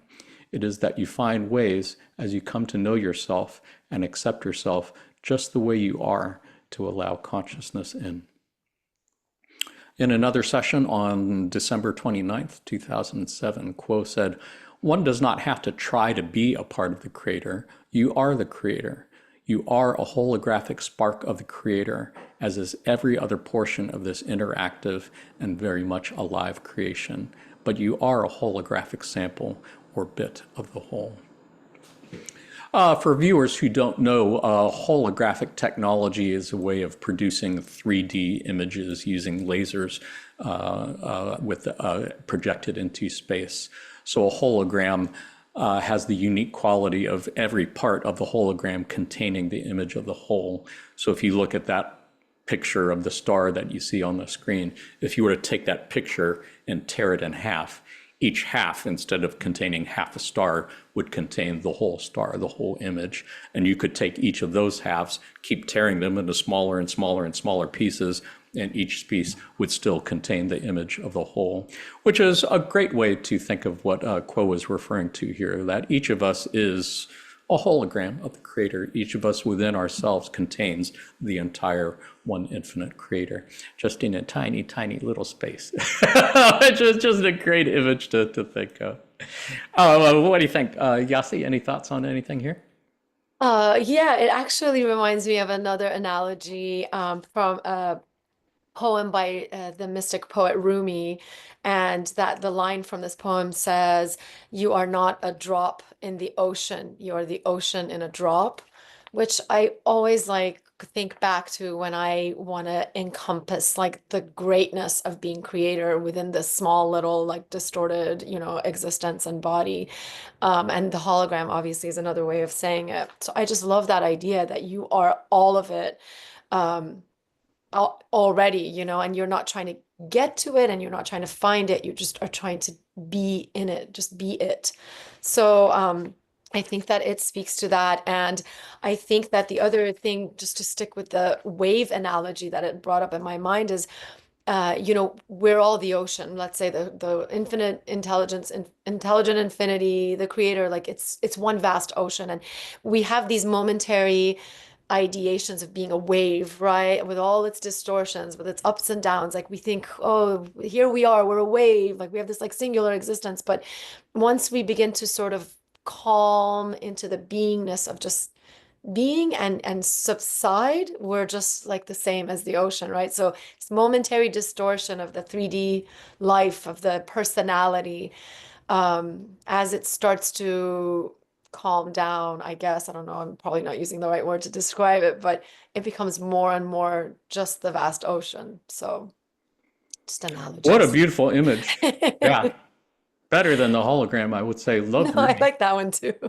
Rumi was a Sufi poet, was he not? Yeah, And Sufism, you could say, was the mystical branch of Islam. Would that be a fair I think way that's yes. Yeah, he was yeah, very mystical. Fascinating how the mystical traditions of both Islam and Judaism and Christianity all have a lot in common with, I guess, mystic traditions anywhere in the world, I think, have that. Yeah, they all touch on like the perennial truth, I think, of every religion, the core of what they're all sort of trying to get to, and so often, unfortunately, gets distorted with, dogma and all these other things. But really, at the core of all of them is this same thing we're talking about, right? That core truth just exists in all of it. Yeah, and I appreciate that spotlighting, that highlighting. Reminds me, there was at the very beginning of our session, we said the law of one could be thought of as a set of spiritual teachings based on the understanding that all is one and that one thing is love, and that pretty much everything else we're looking at in these passages could be considered a variation of that one statement. I have yet to find anything as beautiful as this one, I have to be honest. So, Yeah, yeah. me too. Me too. We should just start knocking on people's doors. Proselytizing. What could go wrong? Can I talk to you about our Lord and Creator, Ra? Right. You got a minute? Yeah. Yeah. You're going to love it. You're going to love it. Yeah. It's changed my life. Yeah. Kathy, any thoughts to add?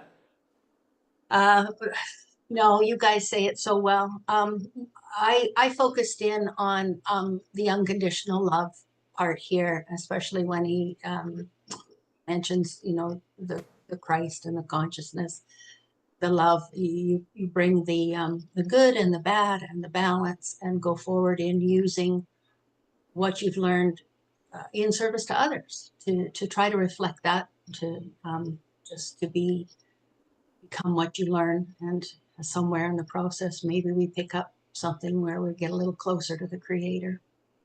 Yeah. Yeah, I think it goes back to what we were saying.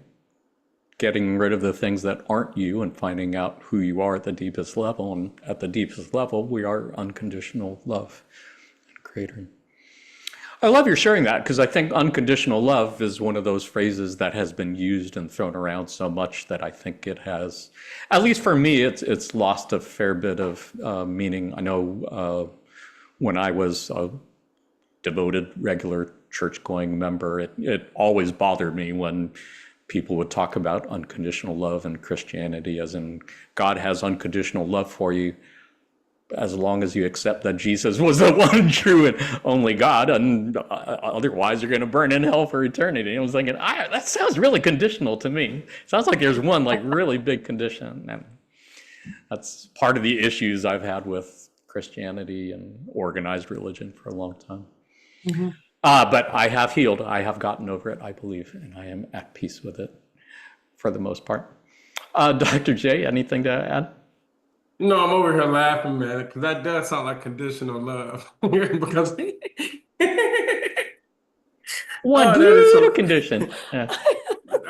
that is hilarious. The one thing, I mean, everybody already said so many good things, but I just, I just think about, as I'm reading this, and as you were thinking about, I think about this past weekend. So actually, this past Sunday, I went to like a body mind spirit expo, to be able to well, not only for Concy Ross, but be able to, go out and meet, kind of see what's out there. And soon as I get in, like soon as I get in there, the Scientology people are there. And if anybody's in the community, no disrespect to any of the Scientology people, but since this is a truth podcast, my first thing when I started thinking was just like, oh, like these crazy people, why are they in here? So that's when I'm like, I start thinking this. But then, and this is why I appreciate like, working consciousness and things, because you can start to really pick up when you have these lower vibrational thoughts. And I'm thinking of, and of course I haven't actually interacted with any Scientology people at all. This is just all things that I've heard, of course. So I'm like, you know what? I'm gonna go up and listen. So I go up and I'm talking, and kind of as Rod talks about like meta programs, and you start to be able to move the energy up during the energy centers. So we got to the point to where they're talking to me about the dietetics and Scientology and I'm listening. I'm like, I'm going to be the creator. I'm going to listen to everything that they're saying. And then I just kind of tell them, they're like, so have you feel like you figured it out? I'm like, well, I think I figured out a little bit that we're all the creator. And I talked a little bit about Ra and about the densities. And she was like, okay, well, you have a wonderful day, sir. And that conversation had ended. But during that time, I can say that I had authentically in that space, not only with the mirror effect, tried to look at them as the creator, like I would look at anybody else, like when we were in Seattle. Like I came with, like, I would look at you all as brothers and sisters. So I wanted to be able to have that type of energy, which fortunately the conversation didn't last long. But it made me think about that experience from this past Sunday as we go about and seek to be the creator, but also recognize the creator and everybody else. Yeah. Great story, and I know nothing about Scientology, so I got nothing to add to that. But I really respect your willingness to do that, to put your faith into practice and to walk your talk and be a good listener. I think it's a beautiful thing. Anybody have anything to add? I think I had a couple other passages on this subject to look at. Anybody have anything to add on these two? On February 25th, 1990, Quo said, "In meditation, you tabernacle with the Infinite One. You listen to the silence that speaks deeply, without words, and gives the information that will give you the energy, the joy, and the faith to move ahead. Without meditation, it is very difficult to remain in a state of unity with your greater self, with the Creator within. This is the heart of the discipline of personality." And on March 30th, 2019, they said, "This becoming of the Creator is opening a door to a greater experience of yourself as the one that has made all that there is. This is a gift that is given to the seeking self that enters into meditation and utilizes its will to serve as that pathway to the one Creator, exercising the great desire to know the one, to be the one, to express the one, letting that desire and that will that will open the door widely so that the one in all its glory, power, peace, and majesty may express itself to you, not just through the door, but within yourself as well. This is a process of a lifetime of seeking that can, shall we say, end in a moment of inspiration and enlightenment, where the light that shines comes from within you and from without you and is one with you." Meditation would be another thing that's talked about over and over again, time after time in these channeling sessions. And maybe if the three of you have any ways that you've learned through your meditation of experiencing this being oneness with the Creator, might be nice. I know I like to do the oming when I meditate. I usually, for my own meditations, usually for about 15, 20 minutes in the morning and maybe 5-10 minutes in the afternoon. And we also do it with our group meditations when we meet on Zoom. And the oming, it really works well for me. I know they talk about silent meditation a lot, but for me, that oming is just a vibration that makes me feel like I'm getting in tune with like the vibration of the universe, because that is kind of the meaning of Om in Hindu traditions. It's kind of like the vibration of all that is, that transcends space and time. So to me, when I'm getting into the Om zone, yeah, I do feel like, at least sometimes for moments, I feel like I am one with everything. Do you have any meditation techniques, Kathy, like to share, or any other thoughts on anything from these two passages? Yes, how many times does the raw contact and quote mention meditation? Like, there's got to be something to it. So when I first started, I felt like I was bad at it. Like, I don't get it. What am I doing wrong? And as I have persevered, I must say that I don't know if no judgment. Maybe I'm getting better. And coming back from our recent gathering at Rainbow Lodge, the fellow seekers put together one of Ragnar's flute meditations. I don't know if you've had a chance to listen to that, but I've used that just recently in meditation, and the flow of the flute, the way Ragnar played it at the gathering, I find myself thinking of a bird, like I'm flying, like it flows, and maybe I must have been a bird in a lifetime past. I resonate quite a lot with birds, and so the meditation, it's just beautiful. I'm in the air, I'm flying, so I feel like my meditations, and they're all different, but this particular one with recently using the flute is very uplifting. Like it's uplifting. I feel when I open my eyes, I really do. I think I feel better.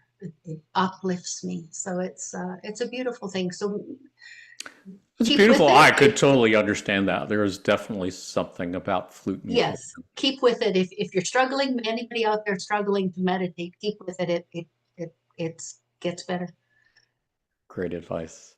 Yeah, it took me a long time to start meditation. I only started about 5 years ago through the law of one. It was something that I resisted and didn't have interested in before this, and had to try a few different techniques, methods before I found one that worked. How about you, Dr. J?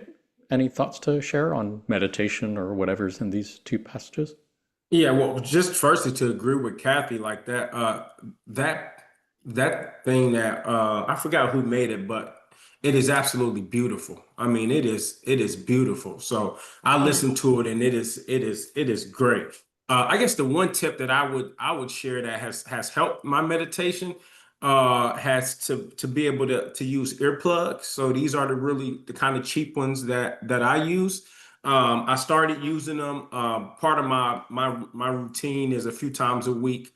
I do white magic, so I used to be the Hermetic Order, the Golden Dawn, and then in between those, I'm doing Kriya Pranayama. But especially if you're vibrating, like if you're doing a lesser banishing ritual, the pentagram, the hexagram, or any of those types of things where you're vibrating, this really helps enhance that feeling of vibration as you are doing this. And then also, if you have kids, which I mentioned I have. We also have a dog. It also helps be able to just really black out the sound and focus on breath. So these have really, really helped enhance my meditations, and they're very cheap. You can pick them up anywhere. That my previous magic instructor from the Hermetic or the Golden Dawn gave me these suggested I get them as a tip, and it has really, really helped me be able to go in meditation a lot easier. Nice. And do you very often get those feelings of one with the light, one with creator, one with all? Yeah, so I would say like there's a routine that I kind of have to do in order to feel that, and essentially and I mentioned on here, but it's what in white magic you call the full battery. So it'll be the lesser banishing ritual of the pentagram, the lesser banishing ritual of the hexagram, the middle pillar. Then for me, after I do the middle pillar, I'll do 24 Kriya Pranayama breaths, and then that is where I'm feeling great. Like I could stay there for a while if I didn't have to to work and have a job. And then I kind of come down and do the LBRP again, and that closes that circle, that meditation. Nice. Yeah, beautiful. Thank you for sharing that. Yasi, anything to add? Um, May I just say I cannot wait to be at one of these gatherings one day with you guys. Like it has not happened yet, but I just can't wait for it. Thank you for sharing all those wonderful different forms of meditation and ways to meditate.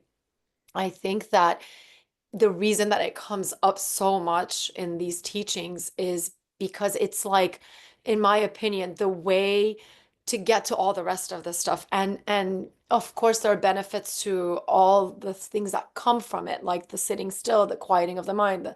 But the way I've understood it in my life and how it's helped me, get on this path is that it's if you look at meditation like a practice of learning how to be in the moment without being distracted by all the noise, and then taking that little like bubble of just beingness and taking it throughout your day.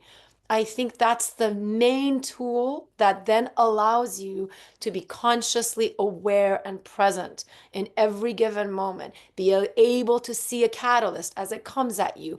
Take a breath, realize what's happening. How are you going to react? Like, to me, it's like it's sharpening that tool. It's learning how to be and be aware and pay attention. And then once you have that, then I think you're able to do the work in consciousness that needs to be done in order to progress on this journey of, spiritual like advancement. So like when I think of I should be doing way more sitting meditation than I do. I know that just because of all its positive benefits. But I now am able to be aware so much of the day because of the practice. And I think that's the road. I think there's a Sanskrit, I'm sure you guys have all heard of Sat Chit Ananda. It's like the little three steps, and it stands for something like beingness, consciousness, bliss. It's like learn how to just be, then you'll sort of reside in consciousness, and then you'll access like bliss, you'll be in the moment. And God, I mean, knows how much the moment is brought up, not just in these teachings, but in like so many spiritual teachings. So I would say to think of meditation as a tool and not just a way to quiet your mind, like to not think, but to be able to not be distracted as the thoughts come in and out, as the noises come in and out. That's how I would look at it. For me, anyways. Yeah, I appreciate your highlighting that. For sure, being in the present moment is certainly, I think, a key part of any meditative practice. I did I want to appreciate. let sorry, go ahead. I'm sorry, Jonathan. I'm sorry. Go for it. Oh, no, I was just gonna say I think that's really helpful because even just from having friends who I'll ask or like do you meditate or they'll say something's going wrong and I'll say that did you meditate, and then they'll say something kind of obscure like, well, I just can't just not think about nothing for Always, that's always XYZ. the one. and, That's the one thing you and always right, and hear. it's I like, well, can't that's stop not thinking, so I'm not gonna do it. Yeah. right, and it's like, well, nobody's telling you not to do that. That's not Right. necessarily the goal. And Right. but I think the way you said it is it really becomes like, how can I actually be able to, as a tool, to be Right. able to be aware in the moment? And that's a I really love that because that's a different intention. That's a different goal than a lot of people who go into and saying that I need to be able to do this for a certain amount of time and they don't reach that, and then they feel like they fail or they feel like they haven't done it Totally. again. So I really appreciated that because I think it's very, very practical and it's something that people can actually be able to utilize. Thanks, Dr. J. I agree with you mostly because I think meditation is sort of misconceived in that way, right? Like people say, I can't stop thinking, I'm not going to do it. But I do think that this would at least allow you to have that in mind and maybe give it a try more than you'd be likely to do otherwise. But thanks for saying that. Beautifully said, Yasi. Just beautifully said, and reminding yourself going forward in the day, maybe when something does hit you, that just for 1 minute in the middle of your day, Right. I'm just going to take a breath here and refocus. your Angie. And one thing I wanted to say too is it was Frank, our friend Frank, who composed that flute with Ragnar. But beautifully said. Thanks, Kathy. Yeah, it's a good reminder, I think, that Quo has said many times that meditation, and there are many different forms of meditation with different purposes, but they have said many times that it's not necessarily about not thinking. It's just letting the thoughts rise and letting them fall away and not like holding on to that thought and trying to hang on to it. It's just letting the thoughts rise and fall and pass. That's a big difference.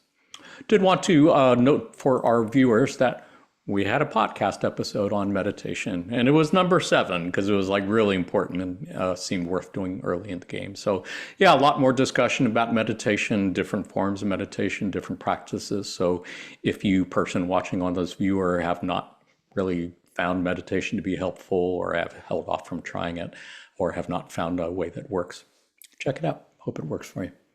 Otherwise, let's take a look at a couple of passages on work and consciousness. On March 19th, 2000, Quo said, "Work in the discipline of the personality is indigo ray work, and it is facilitated greatly by persistent daily work on one's desire. For the more intense that desire, the more powerful will be that energy moving through the gateway to intelligent infinity from above. And the more powerful will be the pull that pulls that energy up from the root chakra into the meeting with that inner light that is called by the metaphysical worker in consciousness. What one hopes for from the energy system in this regard is to have an intensification of the full power that is coming into the heart, meeting in the indigo ray center. And this is a goal which cannot be followed as a goal, but rather lived as a process. For again, this will not be work that is done once and never again. This is in no wise a work that after one has done it, one may rest upon one's laurels. Rather, this is a continuing effort throughout the incarnation." Something that I think somebody brought up early in our discussion, that, yeah, none of this stuff is something that you do once and are done with it. It's something that has to be done over and over and over again every day throughout the day. So, yeah, I appreciate this. I think we did an episode on work and consciousness, I think the week before this. And I think there seems to be a fair bit of overlap between work and consciousness and discipline and the personality. They certainly both seem to be centered in the indigo ray, the third eye chakra. Dr. J, have any thoughts on anything here? Just that, like when you was reading and you got to the second paragraph of let me see, coming into the heart, meeting in the indigo ray, and this is a goal which cannot be followed as a goal, but rather than a lived as a process. And that was just like when you was reading that, I was over here like snapping my fingers because I mean that, a lot of the things, and especially I know for myself, somebody who tries to be really goal driven and try to obtain things like, it, and I think even in our society, like a lot of things is, to achieve these goals rather than focusing on the process. And I know I've 100% have, and even I would say are as a part of that, but I just really love that, that it shouldn't be something that I could just go put on my whiteboard. It's something that I got to do and work on a continuous basis.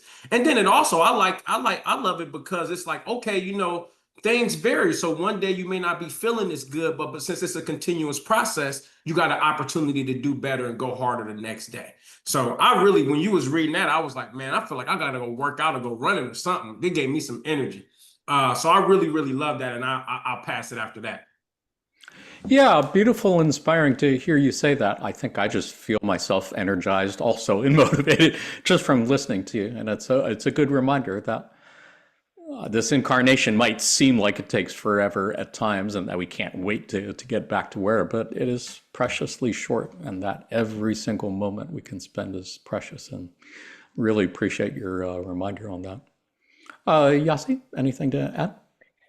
I love that energy that you're speaking of and with which you're speaking, because it is like propels you, forward, and it does not get disheartened by the missteps or the, steps back that you have, because we all have them, right? And it isn't this just like continuously upward moving energy. Sometimes we fall back down into the lower chakras again, we're never completely crystal clear in all of them. That's the whole work that we do. Like, we might take a bunch of steps up, and then all of a sudden something reminds us of something, and we're down there again. But I do think that slowly the energy does begin to sort of like crawl up the energy centers. And I think this speaks to sort of like the work that if you do it consistently enough, you are meeting the infinite energy that comes from above downwards. You're just meeting it higher and higher up your own energy centers, right? And I think there's something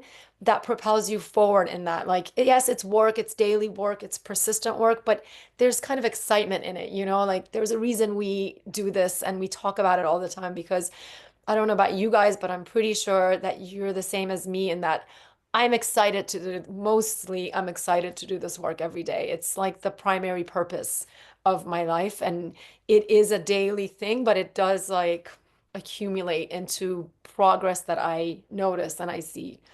So it's very energizing for sure. Yeah, and it reminds me of muscle work. I mean, anything Yeah. that you do in the beginning is difficult, but the more you do it and the more you practice it, the easier it gets and the more natural it feels. So, Yeah, and I think Dr. J, like throughout this whole thing, you've been speaking to something so important. And Kathy, you alluded to it too, which is this like true forgiveness that exists within this law of one. It's the whole time it's telling you, don't worry, like you're doing your best. No judgment if you fall. Fall down 9 times, get up 10th time. Like you are doing great every step of the way. And I think that kind of forgiveness is just so encouraging and so healing. And I love that about it. yeah, well said. Agree 100%. Kathy, anything to add? Um, yeah, it just reminds me that it's a journey, and like you say, when you're falling down and going forward and back, it's also not only energizing but like a privilege, to be here, to be able to fall down, get up, go and again, and the inclusivity that you mentioned, um, uh, that it's okay, that isn't found in a lot of the churches today. Those are the all-encompassing love, that it's okay, you can make mistakes, there's the bad, there's the good. Those are the things that make the journey rewarding. Um, and I just, Edgar Casey is one of the prophets that I have read in the past. And even when he was, even when he would have a reading for a person, he would say, uh, in acceptance, but he would say to some people, "Oh, and in this lifetime, the entity gained much, so in this lifetime you would learn." And then there were times when he would say, "Well, in this lifetime, the entity lost." So it just comes back to the journey. You're going forward and backwards and up and down, and it's an accepting. It's accepting good work. Beautifully said. Beautifully said. Yeah, I haven't read much Edgar Casey, but I've read a little bit, and I know that, again, he was somebody who seemed to have Mhm. good tuning to his sources for sure. And I think I had another couple paragraphs from this session to look at. Did anybody else have anything to add on this screen before I change the screen? I think we're almost done. I think these are the last couple paragraphs we're going to look at. This is a continuation from the same session on March 19th, 2000. Quo said, "Now each of you has undoubtedly noted throughout your experience that bits and pieces of this personality shell will fall away, sometimes for clear reasons, sometimes for no apparent reason, at a certain point within the incarnational experience. This instrument has called this the subtraction process, and many have thought of it as the refining fire that tempers the self. One could see the action of catalyst and experience on this personality shell as that of the sculptor who skillfully or awkwardly is attempting to create a new shape out of the block of stone that is the personality shell. There is far more vital and authentic being resting within the relatively non-vital shell. Consequently, the spiritual being within the worldly incarnation is as the mine of precious stones which has been overlaid with dirt. It is a wise and protective measure given the circumstances of incarnation. This mining, then, can be seen as the discipline of the personality, the careful, slow, almost scientific excavation of the authentic self from the jagged edges and roughness of the personality shell is the goal of the worker in consciousness who is attempting the discipline of the personality. So many great visuals in this section. I just love the part about the sculptor, the idea of removing the things that are not your authentic self, much like a sculptor chips away at a block of stone to reveal the authentic shape that he or she envisions underneath. Do you have any thoughts on anything here, Yasi, on these paragraphs? Beautiful passages, Jonathan. I mean, you've just picked such amazing passages throughout. This makes me think of alchemy, and I think that that is one of the things that we're doing in the disciplines of the personality. We're like alchemizing, we are discovering the gem, the gold, underneath all these things that we are shedding and that we are transmuting and that we are understanding. And it makes me think of alchemy. Therefore, it makes me think of like the magical personality. I feel like we haven't spoken to that much, but I do think it comes up in Raw a few times, this idea of our magical personality. And Dr. J, I think you said you do some white magic and stuff. Like, to me, that's one of the beautiful things that comes out of this discipline of personality is the more you work on it and get better at it, the more you become the magical personality. Like you discover this creator within that can now, use its will upon the subconscious to create and to experience what it wants and to manifest. I mean, we don't speak of this much, but I do think that that's a little bit what happens. The more you alchemize and find this, philosopher's stone, the more that then becomes you and you become creator in almost a sense of creating, like then you can sort of like create the life to some extent that you want because you are consciously using your will to understand and use all the things that you've been given and to shed anything that's unwanted. And I think, yeah, that's what it makes me think of. Yeah, they didn't use the word alchemy here, but they're certainly referring to the refining fire, which I think is definitely like alchemy, turning lead into gold. And I think they've used the word Athanor in quite a few channeling sessions where the Athanor, I think, is the furnace where the fire is. So I think they're right That's on the cool. same page as you on that. That's cool. Yeah. Another word that I've never seen used anywhere else other than in channeling sessions. I Yeah. don't know enough about it, so I'm sure people are listening and they know way more, but just the little bit that I know, it makes me think of it in that way, or the way I understand it, I guess. For sure. For sure. I think you're in good company. Kathy, anything to add? Yeah, the line that stands out for me here is there's far more vital and authentic being resting within this relatively non-vital shell. It makes you think that this incarnation is kind of a classroom for growth in there. And when you become aware of the greater consciousness and starts you along this journey, you get to, I don't know how many incarnations I've had in the past, but I know that this time here now, I consciously aware. You become aware even that there's a choice to be made, what you do or each path forward, and just so grateful to get here now, uncovering the layers, finding the diamonds underneath everything. Just it's a very thankful for the journey, for the raw contact, for the words, for the path. Yeah, it is, as you said, a privilege to be here. The word is that there are many, many, many more souls that wanted to incarnate on Earth now than we're able to find bodies for. So it is apparently seniority of vibration is the folks who had the best chance of making graduation or spiritual progress or being able to help others graduate who had the privilege of incarnating now. As difficult and traumatic and crazy as it may seem, yeah, I really appreciate what you're saying about the joy of the digging for the jewels underneath the surface. It is a beautiful, another beautiful visual. Dr. J, anything to add? Yeah, just two things. I really did like the alchemize piece because it is, it is sharing the process where we talk about in the school, like turning the lead body into a gold light body, and that's what you're doing. You're chiseling away of that things to be able to do that.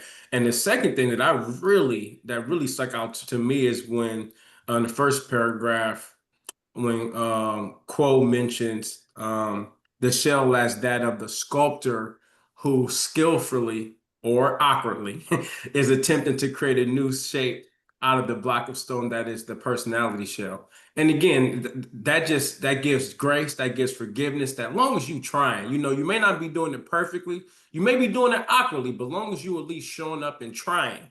And I love that because it gives you a space for learning, a space to be able to make mistakes, but still be able to progress.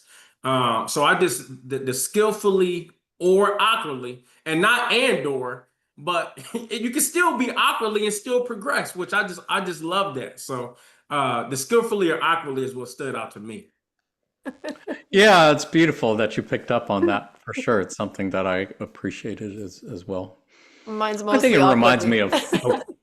of it reminds me of how often, I think maybe in Western civilization, we focus so much more on doing than being, and that we have to do things in order to be of service to others in this incarnation. And it's a good reminder that if you look at the three things that they talked about, knowing yourself, accepting yourself, and becoming the creator, none of those things are doing things in particular. They're not saying go out and save the world. They're not saying go out and be of service to others. You're saying know yourself and be yourself on the deepest level you can.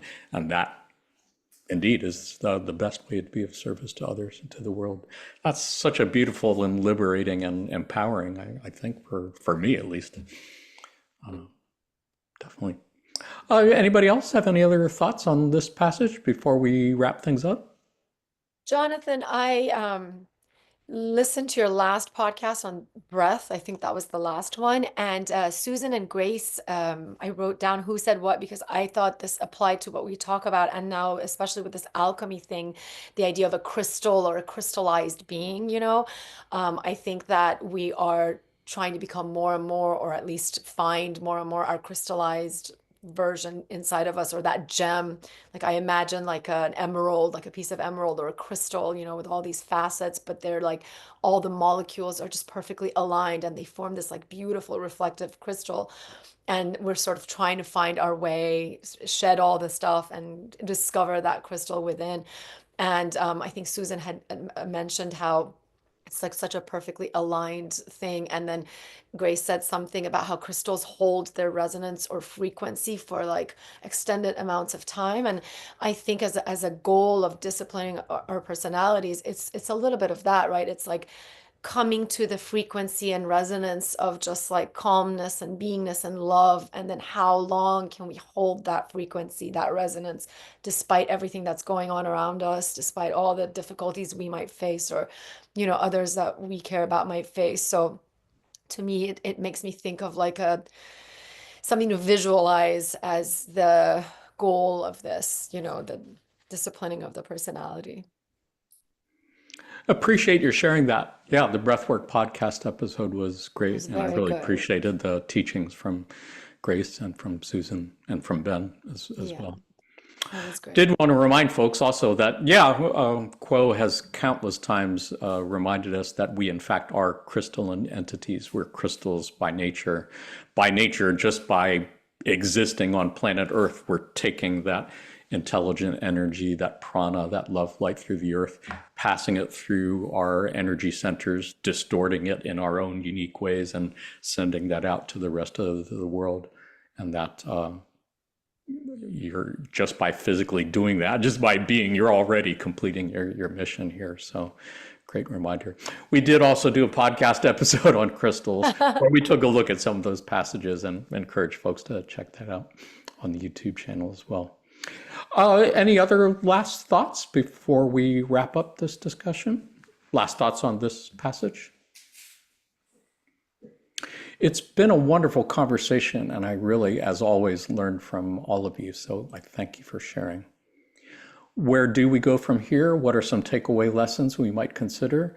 If you don't remember anything else from these 2-hour discussion we've had, if you can remember that discipline of the personality is basically 3 parts: knowing yourself, accepting yourself, and becoming the creator, and that you're already creator. You don't have to become it. You're already the creator.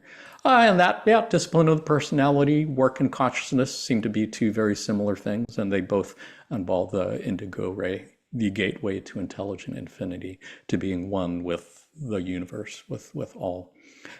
Kathy, any takeaway lessons of your own you'd like to add, or any last thoughts on the subject? No, great conversation, you guys. It's such an honor and privilege. It's such an honor to meet you, Yazzie, and see you again, Dr. J. It was a good episode. I think I've learned a lot. I will reflect and meditate on using it. Process that catalyst, change it into experience, for sure. Dr. J, anything to add? Any last thoughts? Takeaway lessons? Yeah, just was I learned a lot just being able to hear from everybody, and 2, kudos to you, Jonathan, for always picking like the best quotes. Like, you always come with the heat, man. So kudos to you. Shout out to you, man, for always picking out the good stuff for us to be able to discuss and talk about. Appreciate you Absolutely. sharing that. It is worth noting there are many, many other passages that look at other aspects of the disciplined personality that we really didn't talk about today, and that perhaps some of our viewers are aware of. But yeah, it is one of the things I enjoy about the podcast, is trying to find passages that at least I can understand, that I can relate to, that I think I have some thoughts, reflections to share on it, that our panelists will too. So always enjoy hearing your thoughts. You guys always point out things that I hadn't thought of. Yasi, anything to add? I just want to echo what everybody said. First of all, Jonathan, thank you for putting this work together. You are doing such a beautiful thing by just accumulating this knowledge, having these panels. I feel so privileged and grateful to have had this conversation with you guys.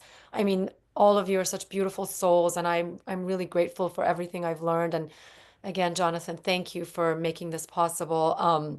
I think that, when I look out and I see your lovely faces and everybody else out there, I think we do this work for ourselves. We know ourselves and accept ourselves. And then to reiterate, it's to know the other and accept the other. And I find that stepwise fashion of this so important. Like, mostly concentrate on knowing yourself and accepting yourself, because the more clearly and concisely you do that, the better and easier you can then know the other and accept the other. And then that leads to both of you realizing, you realize you're the creator and you realize they're the creator. So it's very important work. For sure. Yeah, it's like a song, blending vibrations. So this is like blending all of our little energy centers, tone poems into one song. And it's beautiful. You guys are the best panel we've had yet on this podcast series. And I know I say that to every panel, but I really mean it with you guys this time. It's been awesome. It's been fun. Thanks. So you obviously know a little bit about the disciplined personality. Let's find out how you do on our pop quiz.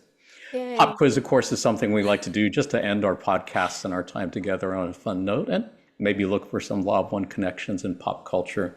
And since today's episode was about discipline of the personality, today's pop quiz is going to be about one of my favorite movie personalities. And by that, I mean someone who has over 180 acting credits, so many great larger-than-life movie characters, and so many great movies. He's been a lead actor in such pop culture classics as Pulp Fiction, Jackie Brown, Die Hard with a Vengeance, Star Wars, The Phantom Menace, Shaft, Nick Fury, and several of the best movies from the Marvel Cinematic Universe. And of course, that classic piece of American cinema known as Snakes on a Plane. He is the Laurence Olivier of the F-bomb. I am referring to who, of course, panelists? Samuel Jackson. Samuel L. Jackson. Yeah. He is one of my favorite movie personalities. Mine too. I just I love his Mine work too. so much. And he seems like somebody who's a pretty equally cool person off screen as well. Yeah. Are you guys fans? Do you have any favorite Yes. movies of his? Which ones? So for me, Pulp Fiction. Me too. That was one of the ones that really that set it off. And then all the other characters, I would say not main characters, but kind of side mission characters that he's played in all these, which is just great. So yeah, I love Samuel Jackson. And plus, he also, I was listening to him recently. He actually is the owner of a number of those Dave's hot chicken franchises. Is that So true? it is. That is true. That is true. It's amazing. Yep. Know that. Neat. I have one close to my house. Neat. Yeah, Pulp Maybe Fiction one of was a them. great movie. I think that was a big turning point in his career, I believe. Yeah. But he's made so many other great movies too. Well, he is such a living legend that many, many things have been said about him. Some of them true, some of them false. We're going to put you to the test today. I'm going to ask you 5 true or false questions about Samuel L. Jackson. See how well you can discern truth from falsity. You are watching this on video. Feel free to say your answers out loud. We can hear you through time space. Are you guys ready for your first question? Your first question is, I believe, from Pulp Fiction. And the question is, true or false? Jackson's Ezekiel 25:15 monologue from Pulp Fiction is not actually in the Bible. True or false? False. Yeah, let's go ahead and say your answers out loud. False, I think. I'm just going to guess true, just because I really don't know. Cover Yeah, I think this. Nice. I think it's false because I think it is in the Bible. Yeah, like it is in the Bible. That's what false. Nice. Did I say it right? The answer is true because although there Happy. is an Ezekiel Whoa. 25:15 in the Bible, it is not what he was saying in that movie. I believe the actual monologue came from a 1976 Japanese martial arts film called The Bodyguard, starring Sonny Chiba. And Tarantino was a big fan of his work, so decided to throw that in the script. So it was Wow. purposeful, like it was purposefully not actually from the Bible. Oh, interesting. I think it gave him that emotional oomph, though, to make him sound like he was quoting scripture before he blew somebody's head off. But his I head think it off. works better than quoting a martial arts movie. Yeah. Yeah. Great one, though. Yeah. And I would play the clip from it here, but I don't want to get into copyright issues. But those of you seen the movie know what we're talking about. And if you haven't, Pulp Fiction is a violent movie. It's definitely exploring the dark shadow side of Yep. humanity, I would say. But with characteristic humor and But so good, yeah. It's Alrighty, definitely not very nice. PG-13. yeah, it's not PG-13. But the dialogue in there is great. You know, I can't watch Tarantino movies as much as I used to because I just can't quite stomach the violence like I used to. But yeah, just his way with words and his turn of a phrase and the dialogues are just great. Like in the diner scenes with John Travolta and everything else. Just great. Agree. Are you ready for your next question? True or false? Jackson agreed to star in Snakes on a Plane without reading the script. True. Have you guys seen Snakes on a Plane? Has anybody seen it? I have not. Yeah. You have Yeah, not. I've seen it. I seen all his movies, like all his movies. It's a great movie. It is definitely delivers as promised. And of course, there's a good MF line in there too. Of course. Of course. Yeah. So what do you think? True or false? Did he agree to star in it without reading the script? True. I'll say true. What do you think, Kathy? True. I said true. Nice. It is true, indeed. Jackson read the script. He read that Ronnie Yu was directing a movie called Snakes on a Plane. Intrigued, he emailed the director and asked him what the movie was about. And he said, poisonous snakes get loose on an airplane. And I'm like, wow, can I be in that? And he was like, you really want to be in it? I said, yes, I would like to be in it. The story gets better. New Line Cinema apparently changed the movie's title to Pacific Air 121 with the official explanation that the studio didn't want to give too much away about the movie. Jackson said, and I'm quoting Jackson, "Are you out of your fucking minds? That's exactly what you want to do. How else are you going to get people into the movie? Nobody wants to see Pacific Air 121. That's like saying boat to heaven. People either want to see this movie or they don't. So let them know, if you're coming to see this movie, you're going to see a plane full of deadly ass snakes. That's exactly what should be called. Deadly ass snakes on a plane." That's really funny. So Jackson, so Samuel L. Jackson. That's why we love that guy. I love it. Are you ready for your next question? Yes. True or false? Samuel L. Jackson stuttered as a child. I'll say false. Me too. I'll say true. He just seems like, he's got a screen presence. I don't watch very many movies, but he's got a screen presence, a calm demeanor. So I would be surprised to hear that he stuttered as a child. So I'll say false. Which is all the more amazing because it is true. Is that right? Apparently, yeah, and apparently he was bullied as a child for his stutter, and he avoided talking in school for nearly a year because of it. I mean, that's just hilarious that Samuel L. Jackson was bullied as a child. But apparently he took the initiative to treat it on his own. He researched breathing techniques in the library.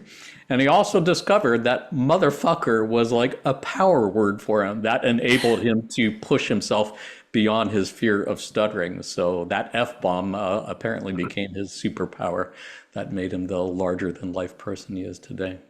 But what a great Law of One story. I mean, so many of us apparently have pre-incarnated little obstacles along the way, little challenges for us to overcome in order to be our authentic self. And what a beautiful story for him to overcome that. That's very cool. Yeah. Yeah. Like any social memory complex that's using the F-bomb as a way for learning, I want to meet that social memory complex. Why even bother otherwise? Yeah, for sure. Yeah. Are you ready for your next question? Next question. True or false? Jackson was an usher at civil rights leader Malcolm X's funeral. Whoa. True. True. What do you think, Kathy? I'll say true. Interestingly enough, it is false. He was not an usher at Malcolm X's funeral, but he was an usher at Martin Luther King's funeral. Apparently, Jackson was a sophomore at Morehouse College, a historically black college. He flew from Atlanta to Memphis a few days after the assassination to march in support of the garbage workers' strike. And he agreed to be an usher at the funeral when he heard they needed volunteers. Wow. People may forget, but Martin Luther King was not that popular after he came out, spoke against the Vietnam War. A lot of people gave him shit for that and thought he should just shut up and mind his own business about the war. So, yeah, he was. That was a difficult time at the end of his life. Wow. But yeah, apparently he was an usher, and he did actually say that he met Harry Belafonte there and Sidney Poitier there, and thought that was Wow. a very inspiring thing to meet those people and get to know them. And I think he has always had a very strong social conscience, continues to this day. That's pretty cool. Mhm. Yeah. Last question. Are you ready for your last question? True or false? Jackson is the third highest grossing actor of all time. True. I want to say true to all of these because I believe them all. I want to True. say true also. Nice. I'll say false. Nice. Just to be contrarian, or Well, I just don't know because I'm like he's been in over 100 movies, and he's done all these side mission movies that still are showing up on Tubi every week. It's like he put out a new movie every week. So I'm like, who else can? Sir, I don't know. I'm interested. you are correct, sir. The answer is false. He is Oh. not the third highest actor of all time. He is listed in the Guinness Book of World Records as the highest grossing actor of all time. And that is from the over Really? 180 acting credits he has to his name. Wow. Isn't that cool? That's crazy that he's done that many acting roles. That's crazy. Yeah. Wow. Yeah. That's cool. Hardest working man in show business, you could say. Seriously. Mhm. Well, sadly, panelists, our time is up for today. You have done it again. You have squandered another perfectly good 2 hours of your preciously short incarnation fucking around with the Seattle Law of One study group. Panelists, I want to thank you for all you've done and continue to do in service to others. To all our friends at L&L Research, thank you for all you've done and continue to do in service to others. To you who are watching this on video in the near or distant future, thank you for all you've done and continue to do in service to others. We are sending you our love light and we are receiving yours. In the love and light of the one infinite creator. Adonai Vasu Baragas, motherfuckers. We'll see you next time. Hilarious, Panelists, say Jonathan. goodbye. Bye. Love you guys. Bye. Bye now. Thank you. Bye.